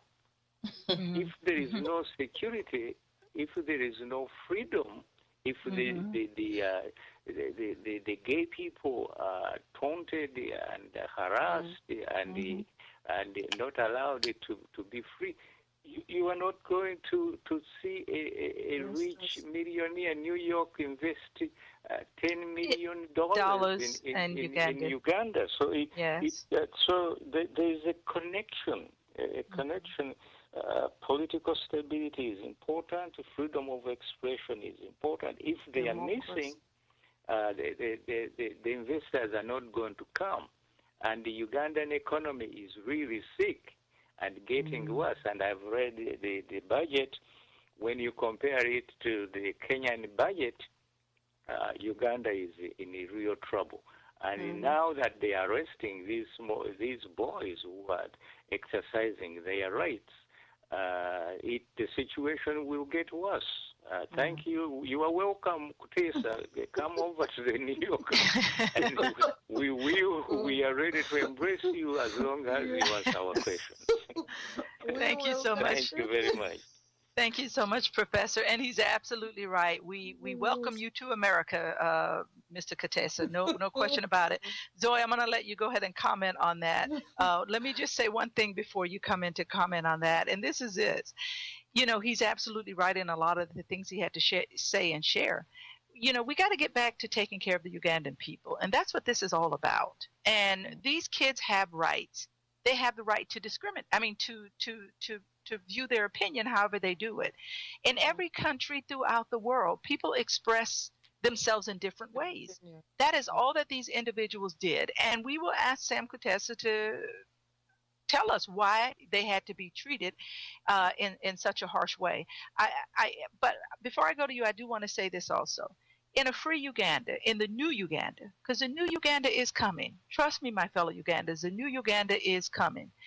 You know, these are the things that we have to look at so that these things never happen again. We have to give the country back to the people and allow them. This is why at Freedom and Unity Front and why at the Federal Alliance for Democracy and Development in Uganda, this is why we were so excited with Brenda Nabenda's election, because the people spoke. And this is what we've got to do. We've got to give the voice back to the people, allow them to make the decisions for their country, the way it works, the way it's governed, and the way it's run. Go ahead and comment to what the professor had to say there, Zoe. Yeah, you know, I'm always, I feel blessed to listen to Professor Mubiru. I mean, just imagine that a rotten egg was thrown at Museveni. That entire population would be mowed down by the police and the military. They would just shoot into the crowd and kill indiscriminately. Because you can imagine Churchill getting a rotten egg and he just smiles. That's how people who are developed and socialized, well behaved, that's how those kind of people behave. If you have a hooligan for a leader, a backward warlord, what do you expect? A small thing like two piglets in parliament, like a little girl just coming to present you a letter where the president promised he would pay school fees for those orphans. Their father died. Their land was grabbed away. He said he would intervene. He did it. And he ended up putting this little girl and her mother in jail. They ended up putting these two young boys who are just saying, we have no jobs. We have no jobs. Please. That budget did not bring out employment for us. What are you doing, Parliament? That's just what these two boys were saying. And they could not get their communication across to government. Instead, they were shut down by being thrown into jail, by being arrested. And so it's just intimidating, telling the other young people, don't even try it. Because if you speak about being unemployed or jobless, we will throw your butts into the jail like those two boys. And so for Kutesa, we get the last laugh. We welcome you to the UN. You are going to be the president of UNGA, United Nations General Assembly. Be ready to tell the world how your government and your country, which you are representing as the head of UNGA, what they're doing in Uganda, why they have thrown these two boys who just brought piglets to parliament, why they have been thrown into jail, when all they are asking is, we are jobless. So Kutesa, you have a lot of work to do. You were so nervous when the crowd, the media was asking you those simple questions. By the time you come in September, there will be so many mistakes which your government has made.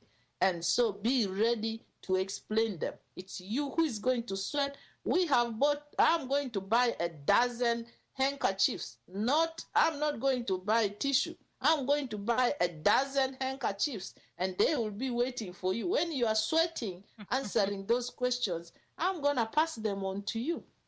Exactly, because you're absolutely right. And, you know, we still have to ask the question, too, is this. You know, you still have a lot of military people fleeing from the government because they no longer want the blood of the Ugandans. I can't hear you. Can't hear you. Escape.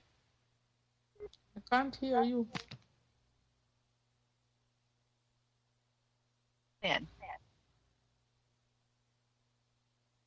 Caller, I can see that you're there. Come on in. Hello, Miss Brenda. Can you hear me? I can hear you just fine. Good morning. Introduce yourself and come on in, and welcome to Freedom at Hand. Thanks for having me. I was here and I managed to have some problems with my phone. It's the activist from Manchester here again. Hello. The thing I was emphasizing on was, as Miss Brenda was, Miss Zoe was saying, that we are being ruled by hooligans. I can remember President Bush going to Iraq when he was thrown a shoe. Yes, yes. You saw the response. Yes, exactly. Yeah, so I was in Uganda one day when President Museveni was passing in the Entebbe Road coming from State House. Miss Brenda, if you can see the kind of threat that they bring into the people, if you can see the motorcade, if you can see the kind, you don't know really. It is threat. It is threat. It is threat. So I'm joining you to call upon Ugandans to join in hands so that we can have a president whom you can sit down and discuss with, whom you can sit down and have a problem solved with. I think you are with me. Yes, of course, most definitely. And going, Miss Brenda, there is one thing that I want to bring up here. I don't know whether I'll be one-sided or I'll be controversial or not. When we talk about the United States foreign policies, I'm not happy with them. And since you come close to President Obama, I want you to deliver this message to him. Because when I land at Entebbe International Airport and I come across those airplanes that are guarding the airport belonging to the US, and then tomorrow you tell me that the United States are going to target some of the officials who are anti-gay and lesbians. Don't forget human rights. Let's put that in there also. I really don't understand that, because the United States, they are still supporting the regime back in Uganda. They are fully supporting Museveni's policies. And I want to tell you this. There is the America-Africa summit that is going to take place. That is going to happen in US soon. I'm aware Museveni is going to attend. And so President Obama would have shown us that he is not with this guy, because President Bush used to say that you either with me, or you are with the terrorist, or you are with someone who is fighting me. Yeah. So this is the language I expect President Obama to show some individuals like Museveni who have run out of humanism in their heads. Let me just make a comment to what you're saying there. One of the things we have to understand here is the United States of America takes every opportunity it can to address the issue. Sometimes in taking every opportunity it can to address the issue, it has to allow things to move forward. It's almost like we allow you to bury yourselves alive. That's what's happening to Sam Kutesa right now. On a position he fought for, he tied our hands. He's in that position. We're using that position to our advantage, because we could never get to the president to ask him the questions we needed to ask him about what was happening in the country. They've given us a ticket now to be able to do that. For the president to come to U.S. is being invited in as a part of this assembly.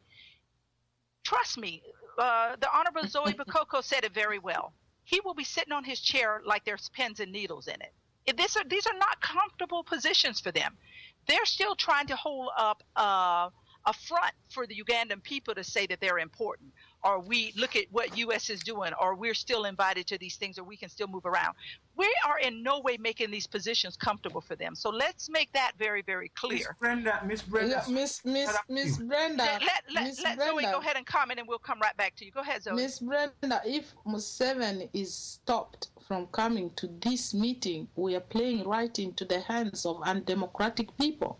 Exactly. Let him come and see how the democratic world works, on top of he being cut off his aid, like the money for his police, the money for his military, the money he has been using to brutalize Ugandans.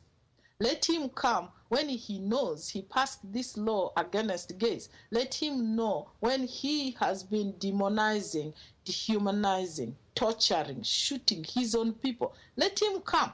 Let him come to the free world and see how naked he is now, how people know who he is. He used to lie and think that he deceived everybody. Now he's being stripped naked. Let him come and let him see how things work. It's not support for Museveni. Whatever they are doing is for Ugandans and not for Museveni. That's why the money to his police, the money to his army who have been brutalizing people has been taken away. And let me go back to the caller 1 second. But before I go back to you, let me say this, and you can comment on this. I know personally on one of the President Museveni's visits here to the United States, he had a private meeting with Obama. He came here with his hands. He came here with his hands empty. He left with his hands empty. And President look at what happened recently.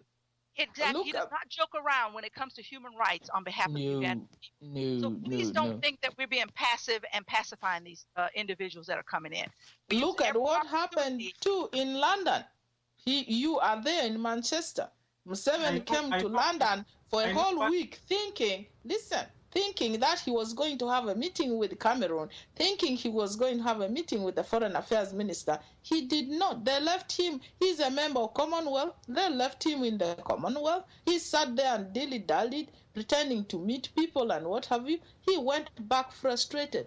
That is the kind of thing he's going to be having. He can come eat the free food in White House, have the meeting, mingle with other people, but you know how it is like. In the village, when people know you are a wizard or a witch, you join the club, you are there with people, you feel guilty, and it's your guilt which will be eating you walking around in the village, and nobody wants to actually associate with you, but they talk to you. You understand how those people feel? That's exactly what he's going to be.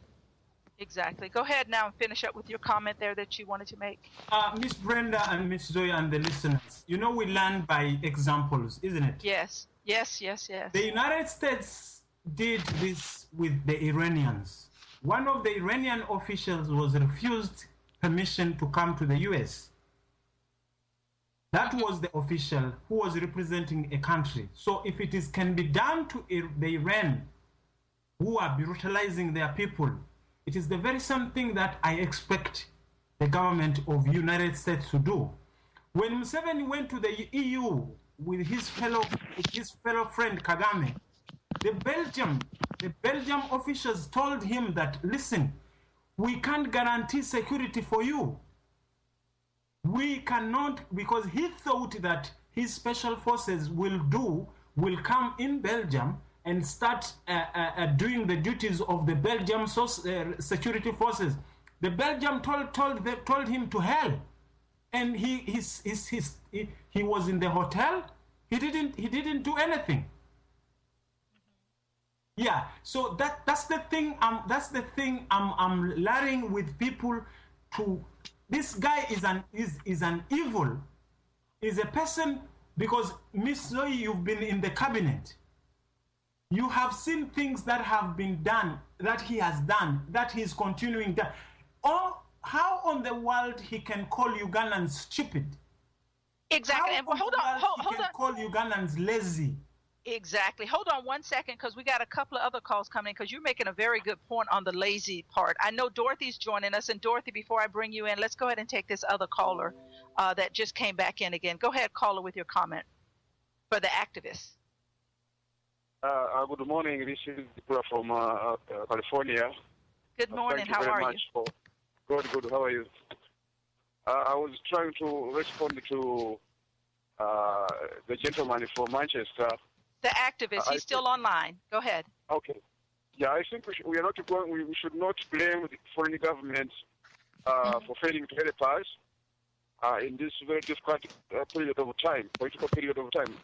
I think we should first of all put the blame on ourselves. America is not going to help everybody everywhere all the time. We have to show them that there is some effort we put in.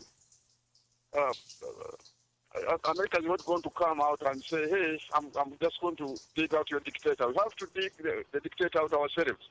America will only come to help us. And I think America started on the journey of helping us. They have withdrawn some of the training forces they have been giving to Uganda. They are withdrawing some of the aid they are giving to Uganda. And they are trying to put a ban on some of the government officials from traveling to the United States. I think those are good signs. Those are good signs in the correct direction. So, for someone to say that America is not helping us, probably it is not so obvious. And there are so many reasons to that. Probably they should have come out right if they had an alternative, but as long as Museveni is there and Uganda is disorganized, America doesn't have an option. You know, the devil you know is better than the devil you don't know. We are not together. We are not united. We speak different languages, even if our main goal is to approach Museveni. But still, America is confused. I mean, if you want to destroy a house, and you come to me, I've got a machine. One comes and tells me, I want to destroy the house from the top. Another one comes, I want to destroy the house from the bottom. Another one says, I just want to bomb it out. If I'm going to help you, I get confused. I don't know who wants what. And, you know, you come from different areas with different ideas, even if the ultimate goal is one thing. I get confused. So I think Ugandans should come together first, set out a goal, and then practice it, put it in practice, and then they should show to the American people, the American government, or any other government for that matter, then that government can come to our help. So I think America is doing the best they can, but we, people in Uganda, all the civil society, if I can put it that way, is so weak. We cannot show them that we are able to deserve their help. If a kid is starting to walk, you can only hold her hand or his hand. If you can try to stand on something, some little object, then you know, oh, the guy is interested in walking. But it looks like, you know, we are not yet there. The civil society is not there. People are talking different languages. I'm not talking about real languages of Uganda and Acholi, but we are talking different languages of approaching Museveni. So, I think America is confused, and we shouldn't put the blame on them. We shouldn't put the blame on other foreign governments because they haven't helped us. We should organize ourselves first. If you want to get money from the bank, to go and get a loan, you go to organize yourself first. But if you go there disorganized, even if the government has got, so the bank has got the money, they're not going to give it to you. Let's organize ourselves first. Let's unite. Let's have a common front. Then I think foreign governments will come and help us. That was my suggestion towards the activists. Thank you very much. Thank you so much, caller. And you're absolutely right, because strategy is a huge part of moving forward, and it has to start somewhere. Let me go ahead and invite Dorothy on into the conversation. Good morning, Dorothy. How are you? I'm fine, Miss Brenda. How are you? I'm very, very good. Thank you so much, Honorable Zoe, all the callers, the gentlemen in the studio, our listeners, whenever you are, we love you. And thank you so much for everything you are doing for Uganda. This struggle continues. Yes, it does. So if you would, Dorothy, go ahead and comment to the activist here. He was just talking about the language in which the president uses to describe the people of Uganda, calling them lazy, calling them stupid, and all the other names, which is a language that should not even come off of a president's lip when it comes to talking about your people. Comment on what the activist was just saying about just the language that this president is using. You know, this elephant, the lion of Uganda, Kaguta Museveni, the elephant is agitated. I mean, but we don't forget the character, as the professor always reminds us. That man is very arrogant. You have heard it. He has called us grasshoppers. He has called us toilet papers. He has called us condoms, stupid little dogs. Now, the rich people in Uganda, they have stupid children. When they die, their children are not able to take care of their businesses and move on as the foreigners that he keeps promoting.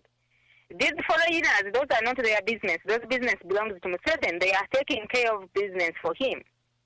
Now, I want to tell you, a lot of families were mentioned yesterday, and I know this because I have one family. It is a family.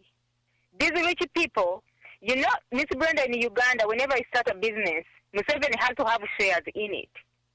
That is because you have to support him, you have to be in RM, you have to be in full support of him. If you are not, in other words, in Uganda, you're not supposed to have a business.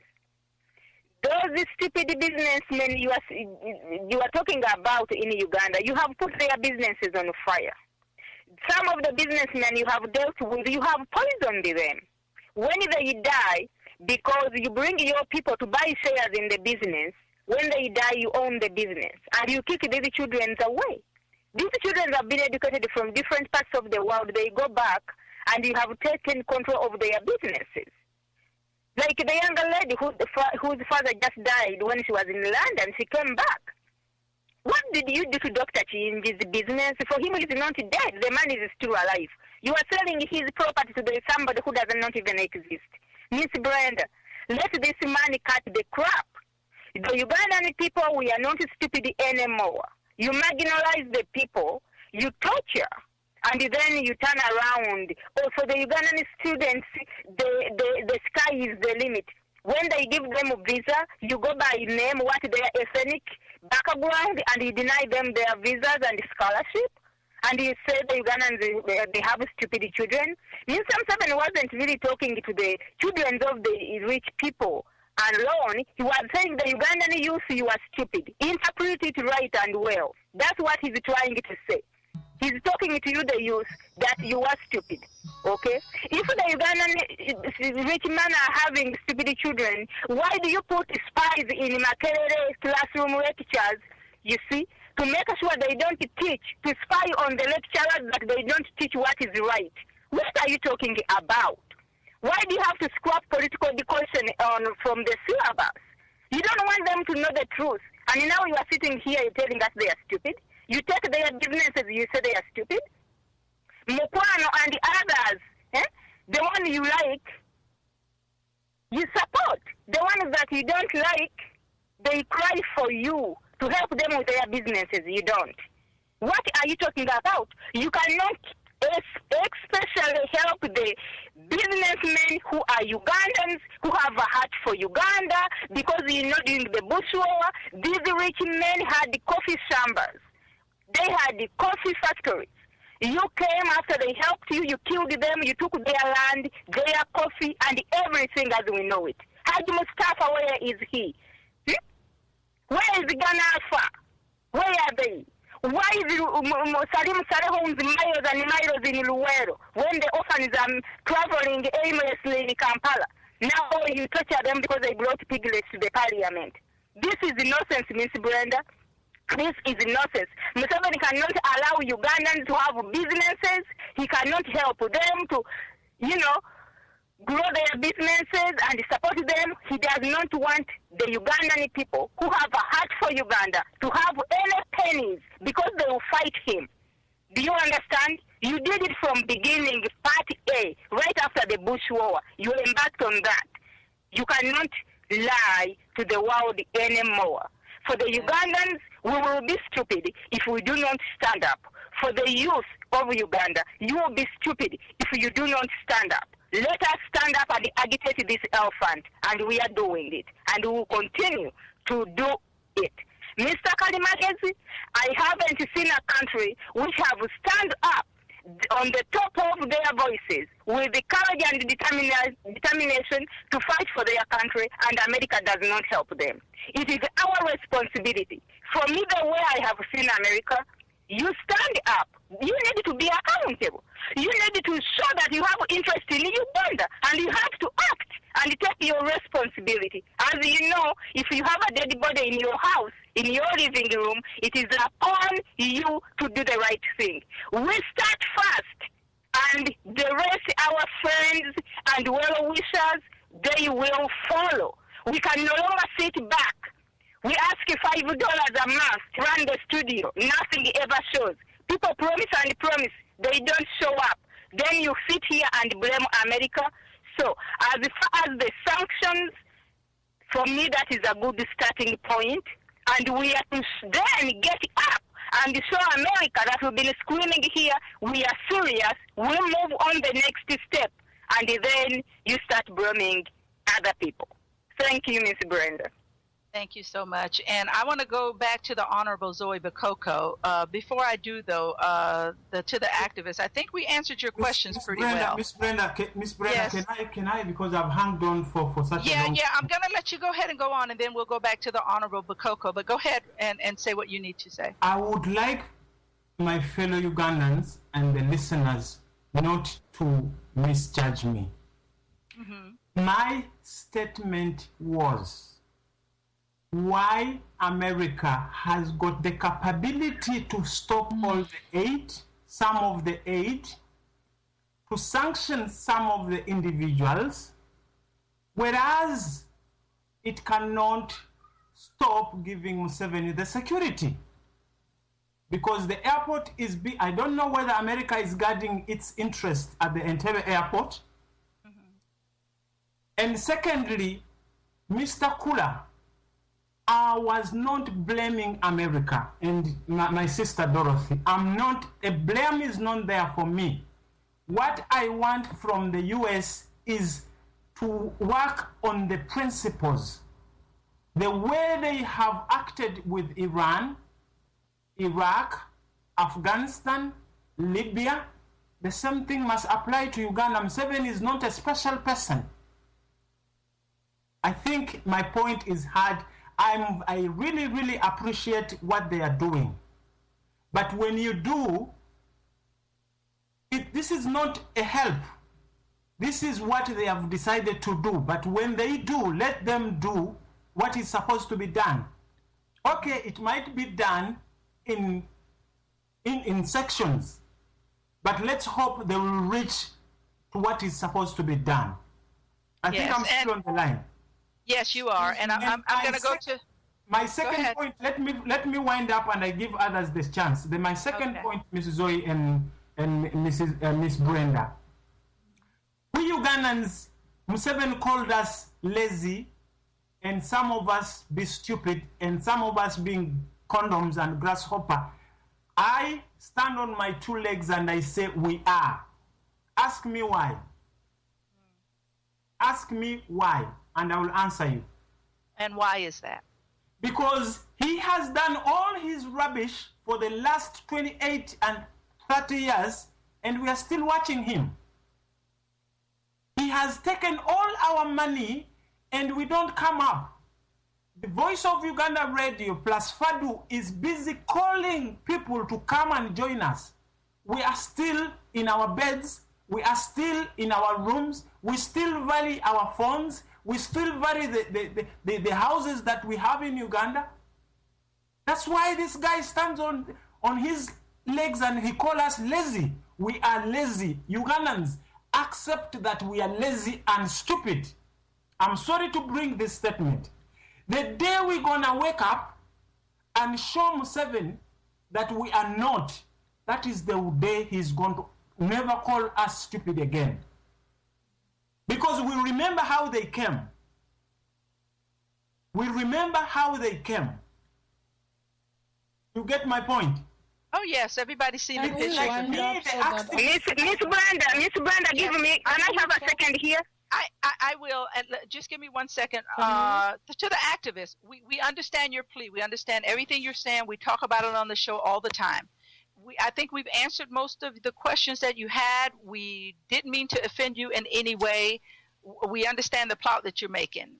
So let me just let Zoe go ahead and answer to some of them. I know, but but we're running out of time. We're down to our last 30 minutes of the program, and I think your point has been very, very, very well taken. So give us just a few minutes to comment on some of these things that you're speaking on. Zoe, go ahead if you would. Go ahead, Zoe.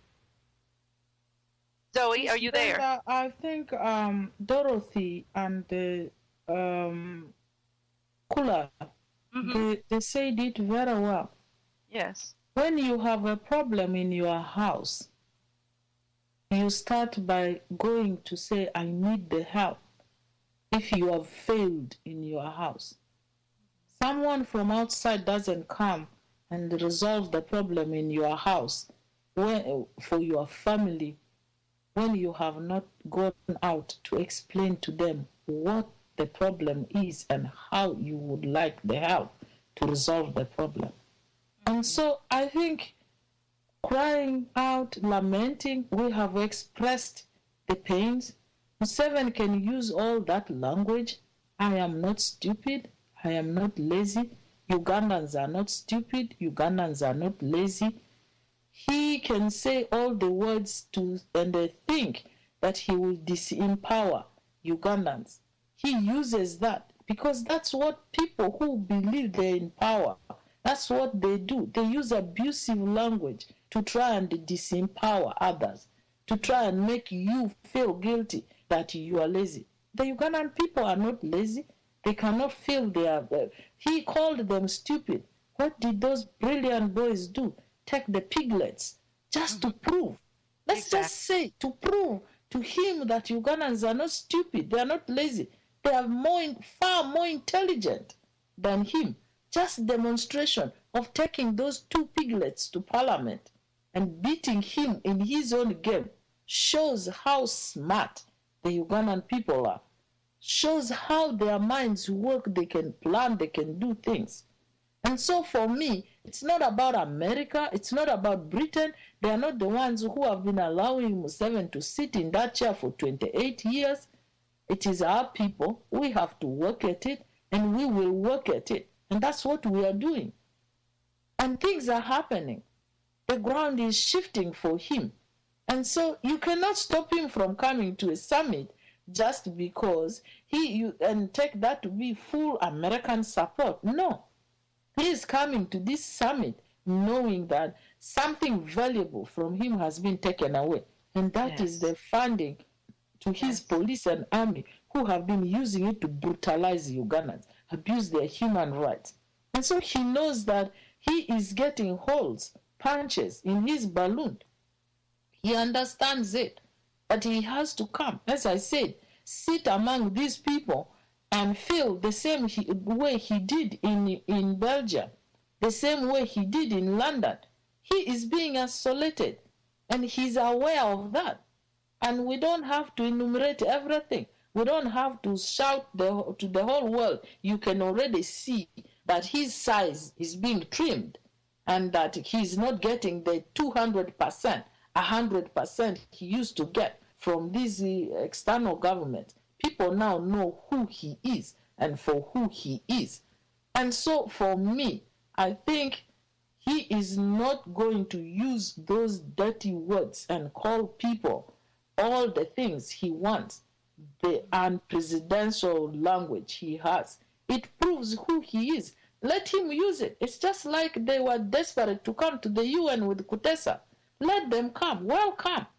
They feel it's victory. He has been elected. He beat people who were raising the issues.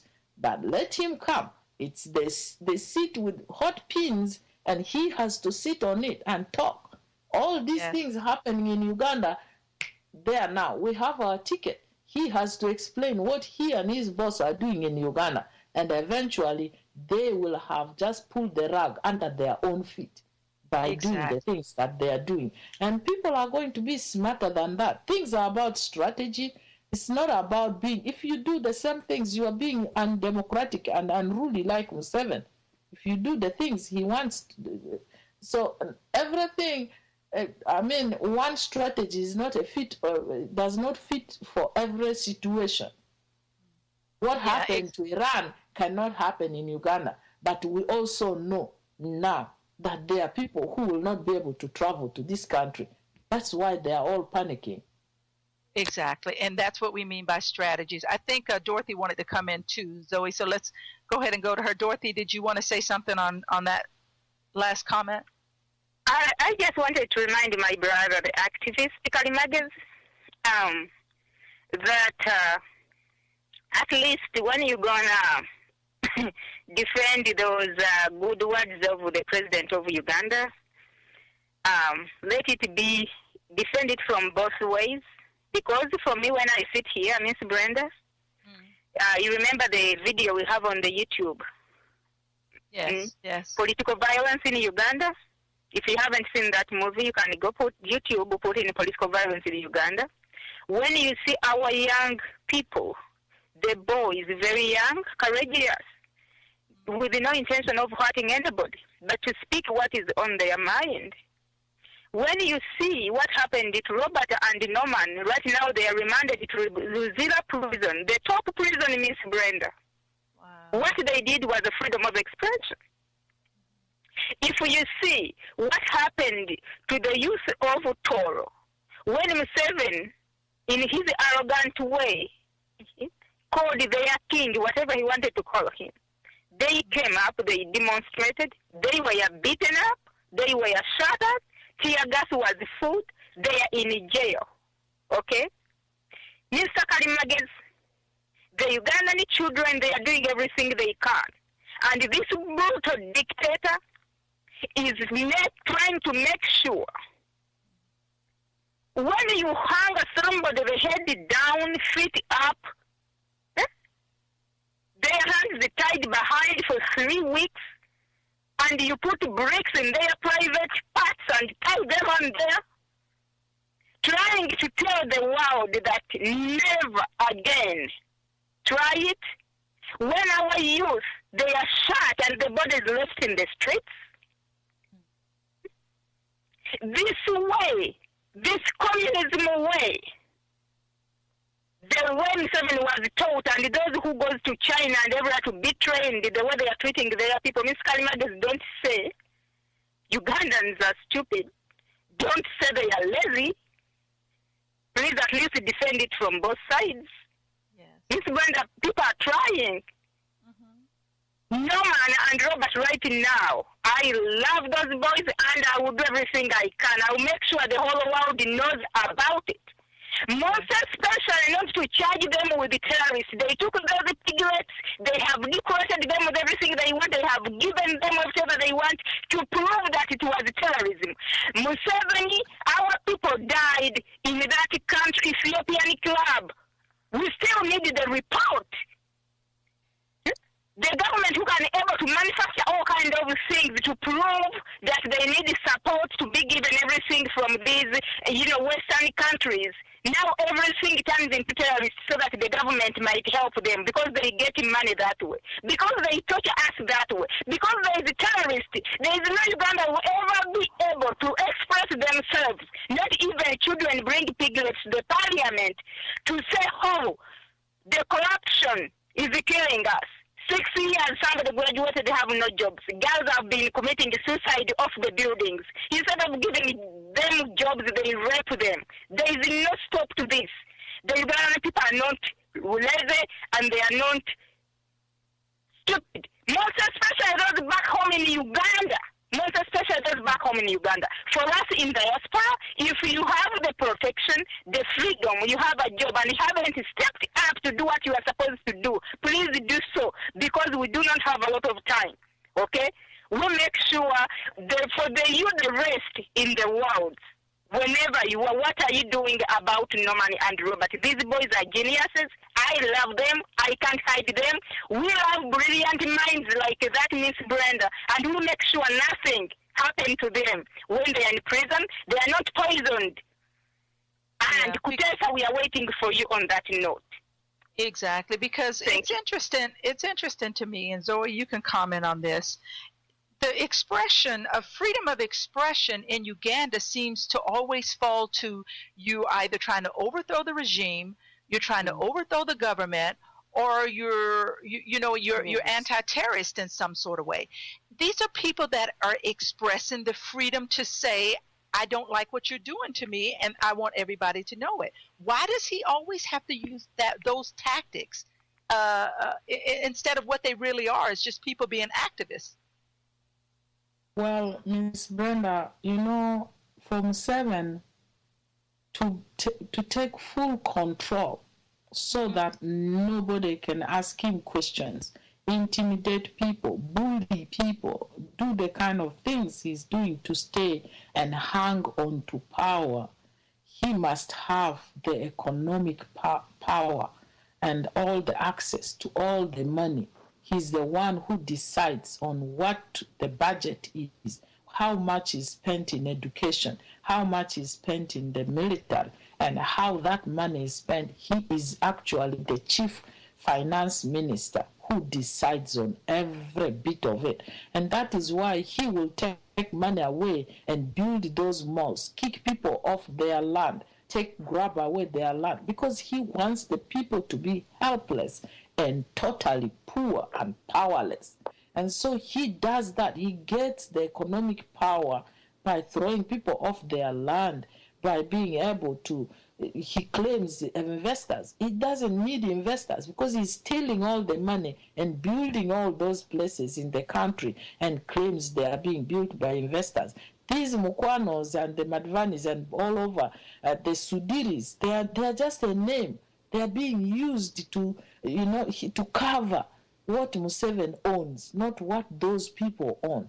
And so that is the reality. The second one is for him to have military power where he is the only one who can decide what happens in the military. He can toss them around as he wants. He can do the things he wants. He decides who should be promoted and not. He decides who can be arrested and not. He decides who should sit on Katebe and not work. So he is the one. That's why he has to have a special military which is going to take care of him under the guide of his son, so that nobody can infiltrate him.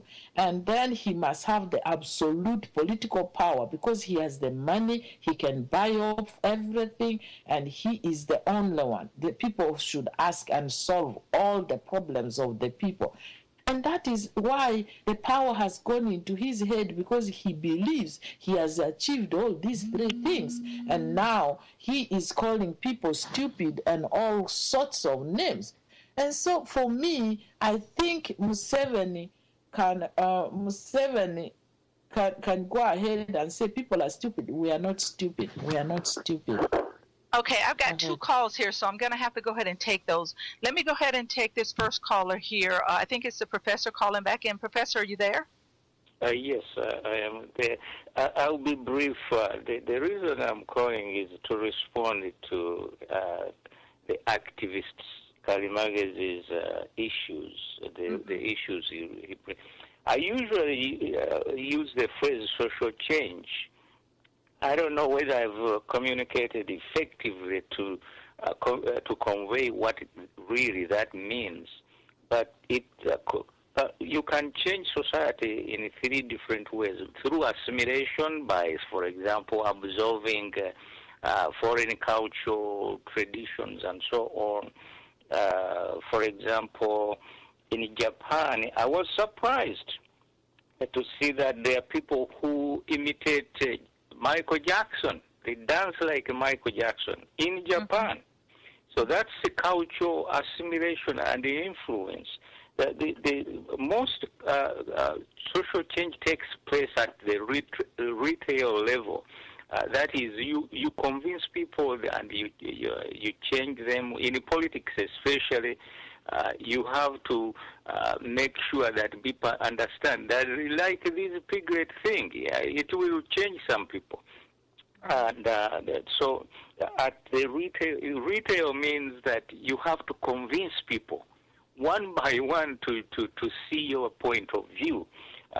But most people, and I think Kalimages is one of them, thinks that change will come by revolution. Revolution is overnight. Everything will change. In other words, people will go to bed today, and tomorrow they will wake up and say, no more Museveni, and they will storm the streets, and Museveni will be gone. That would be revolution, but it rarely happens. When you look at history, U.S., the abolitionist movement that ended slavery was slow. In South Africa, or even in the U.S. again, the civil rights movements and ANC liberation movement, it was retail. It was convincing people, literally one by one, until you you mobilize a big group. So the same with democratization, which I'm trying to always to say. Democratization, you can't transform people overnight. And what Karimagi seems to think is that Ugandans either will wake up one day and they see an evil Museveni and say, we don't want you anymore. Either they do that but in a revolutionary way, or they are lazy, or they are stupid, and any other adverb you want to use. But I want people to understand what social change really means. It doesn't take place overnight. The mere fact is that people are dealing with this situation. A lot of people are being changed, but you won't even see it for some time. However, the change is there. It is taking place. It is our persistence that will make it happen in the long run. So, in spite of Museveni's arrogance, I think we shall overcome. The Negro spiritual. We shall overcome. In the end, we shall overcome. There is no other way, and we shall do so by convincing people one by one until the majority sees our point of view. So that's the comment I wanted to say, to put in, so that people can understand that social change does not take place overnight. Yes, thank you so much for clearing that up, Professor. Your insight is always welcome here. We do have one more caller. Let's go ahead and go to this caller before we close out the program today. Caller, are you there? Yes, Ms. Brenda. I'll try to be brief. My name is Musana. I'm back again. Well, ladies, what a wonderful program. So entertaining, so beautiful, and thank you so much. Yes, I would like to respond to my friend Kalimagezi. Yes, as the professor said, revolution does not happen one day. Revolution is like storm. They gather strength slowly by slowly, and that's what we are doing. Now, Mr. Kalimagezi, you can transform what you have, the anger you have, to other people. We are gathering steam. And secondly, Mr. Kalimagezi, Ugandans are not stupid. Ugandans are helpless. There is a difference between being stupid and being helpless or being in fear. Ugandans are in total fear.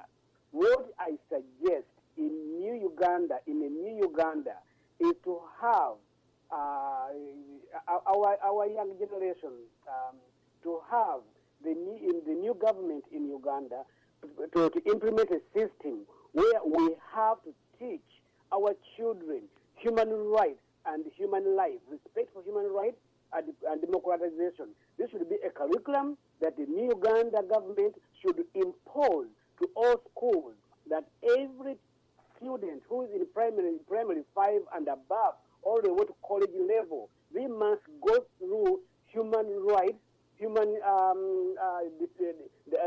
defense of human rights, understand what democracy is, and yes, understand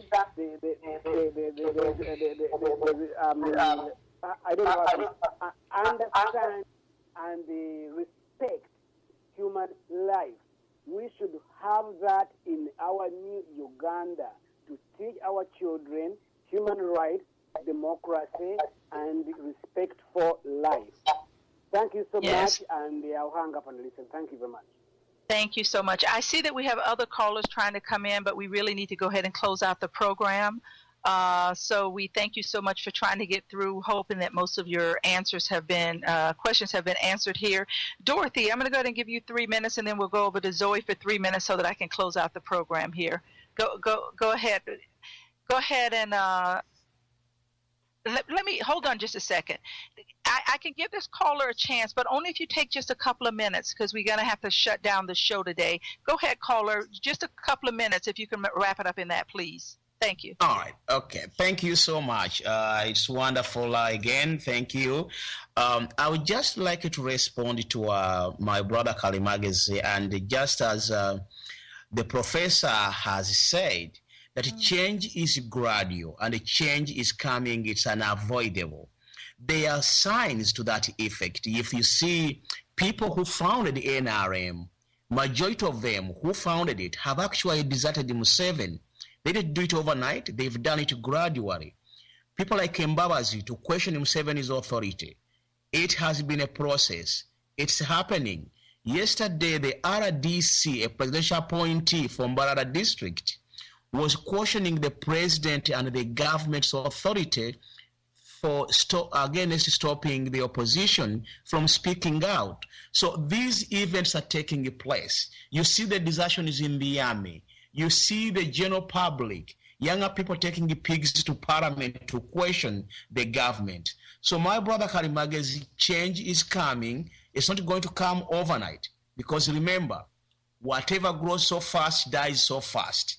Ours is going to be the real fundamental change, and the things are going to seriously change. Thank you.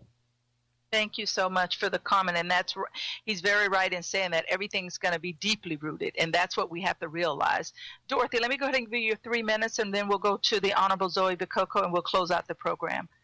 You can use it to comment on what he just said or to go somewhere else. Go ahead, Dorothy. Okay, thank you so much, Ms. Brenda. I would like to thank so much Mr. Mbilu, Mr. Sereko, all the callers for educating us so well.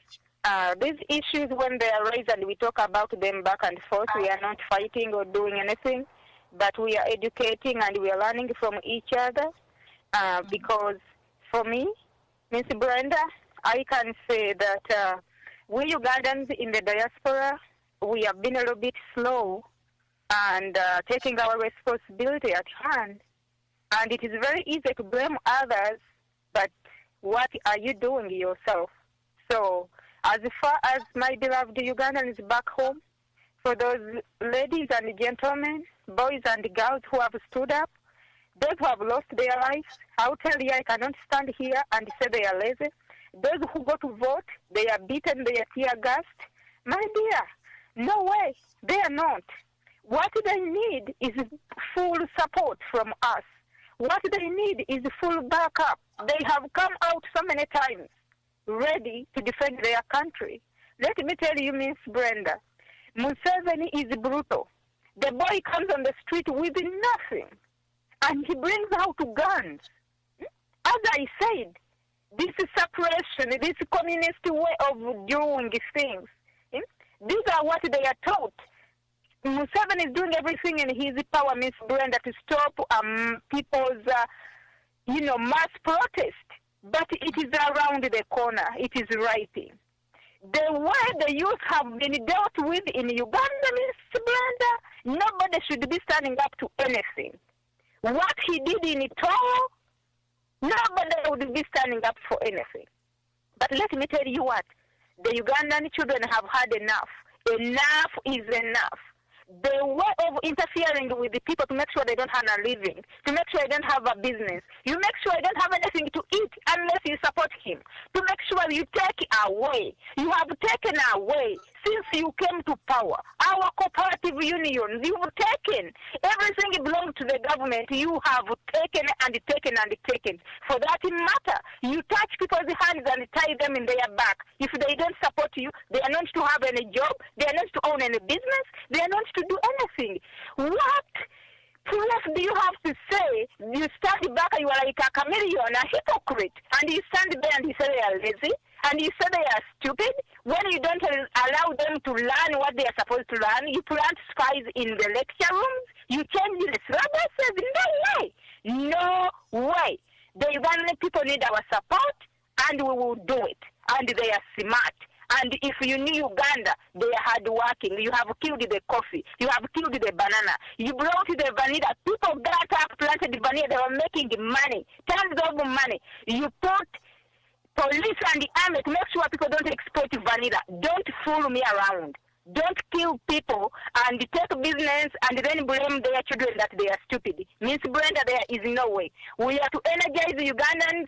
We are to stand up in full support and unity and work together for Norman and Robert, for our beloved who are thrown in the jail. Some of them, they are dead as we are speaking. Some are still alive. They all need us, our true heroes. We will do it. Thank you so much. Yes, thank you so much for that compassion. Go ahead, the Honorable Zoe Bakoko, if you would. Thank you, Miss Brenda. I want to thank all the listeners. I want to thank Miss Dorothy and all the people who have contributed. I want to thank the professor. I want to thank Musana and Kula and everybody, including the guy from Manchester, for contributing on this radio, because it's because they call in that we are able to exchange and talk. But we have to keep in mind that the responsibility of a new Uganda and change in Uganda is on us, not on external governments. They listen to us when we explain to them about the brutality, about the corruption, about the killing and beating of people back home, of the lack of democracy, freedom, and lack of independence in our country. They listen to us. They can only do that much.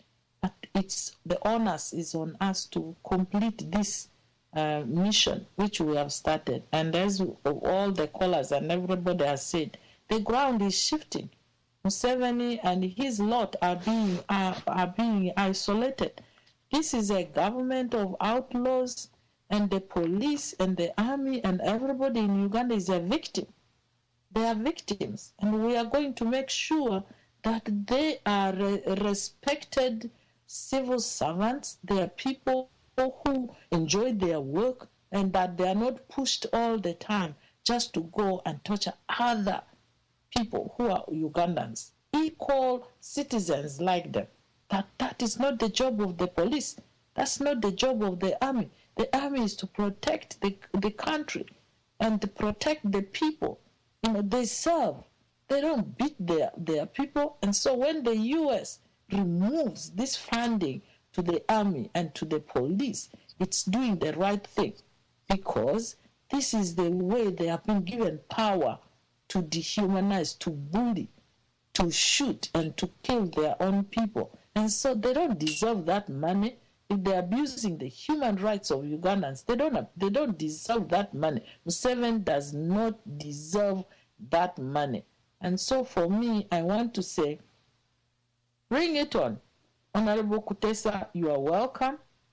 We have all the questions for you, and we are waiting. You have not spoken up or out on the arrest of these two young men who went to Parliament with two piglets to express the importance of them, that they have no jobs. You did not go and tell them. So we are waiting, Mr. Kutesa, for you to come to the UN, and we are going to express our displeasure. We will be there picketing and asking you the questions when you come to the UN. It's not going to be like Uganda, where you are protected, tear gassing people and doing everything. So for me, Miss Brenda, I am very happy and glad that Mr. Kutesa has been elected. So thank you, listeners, and thank you, everybody.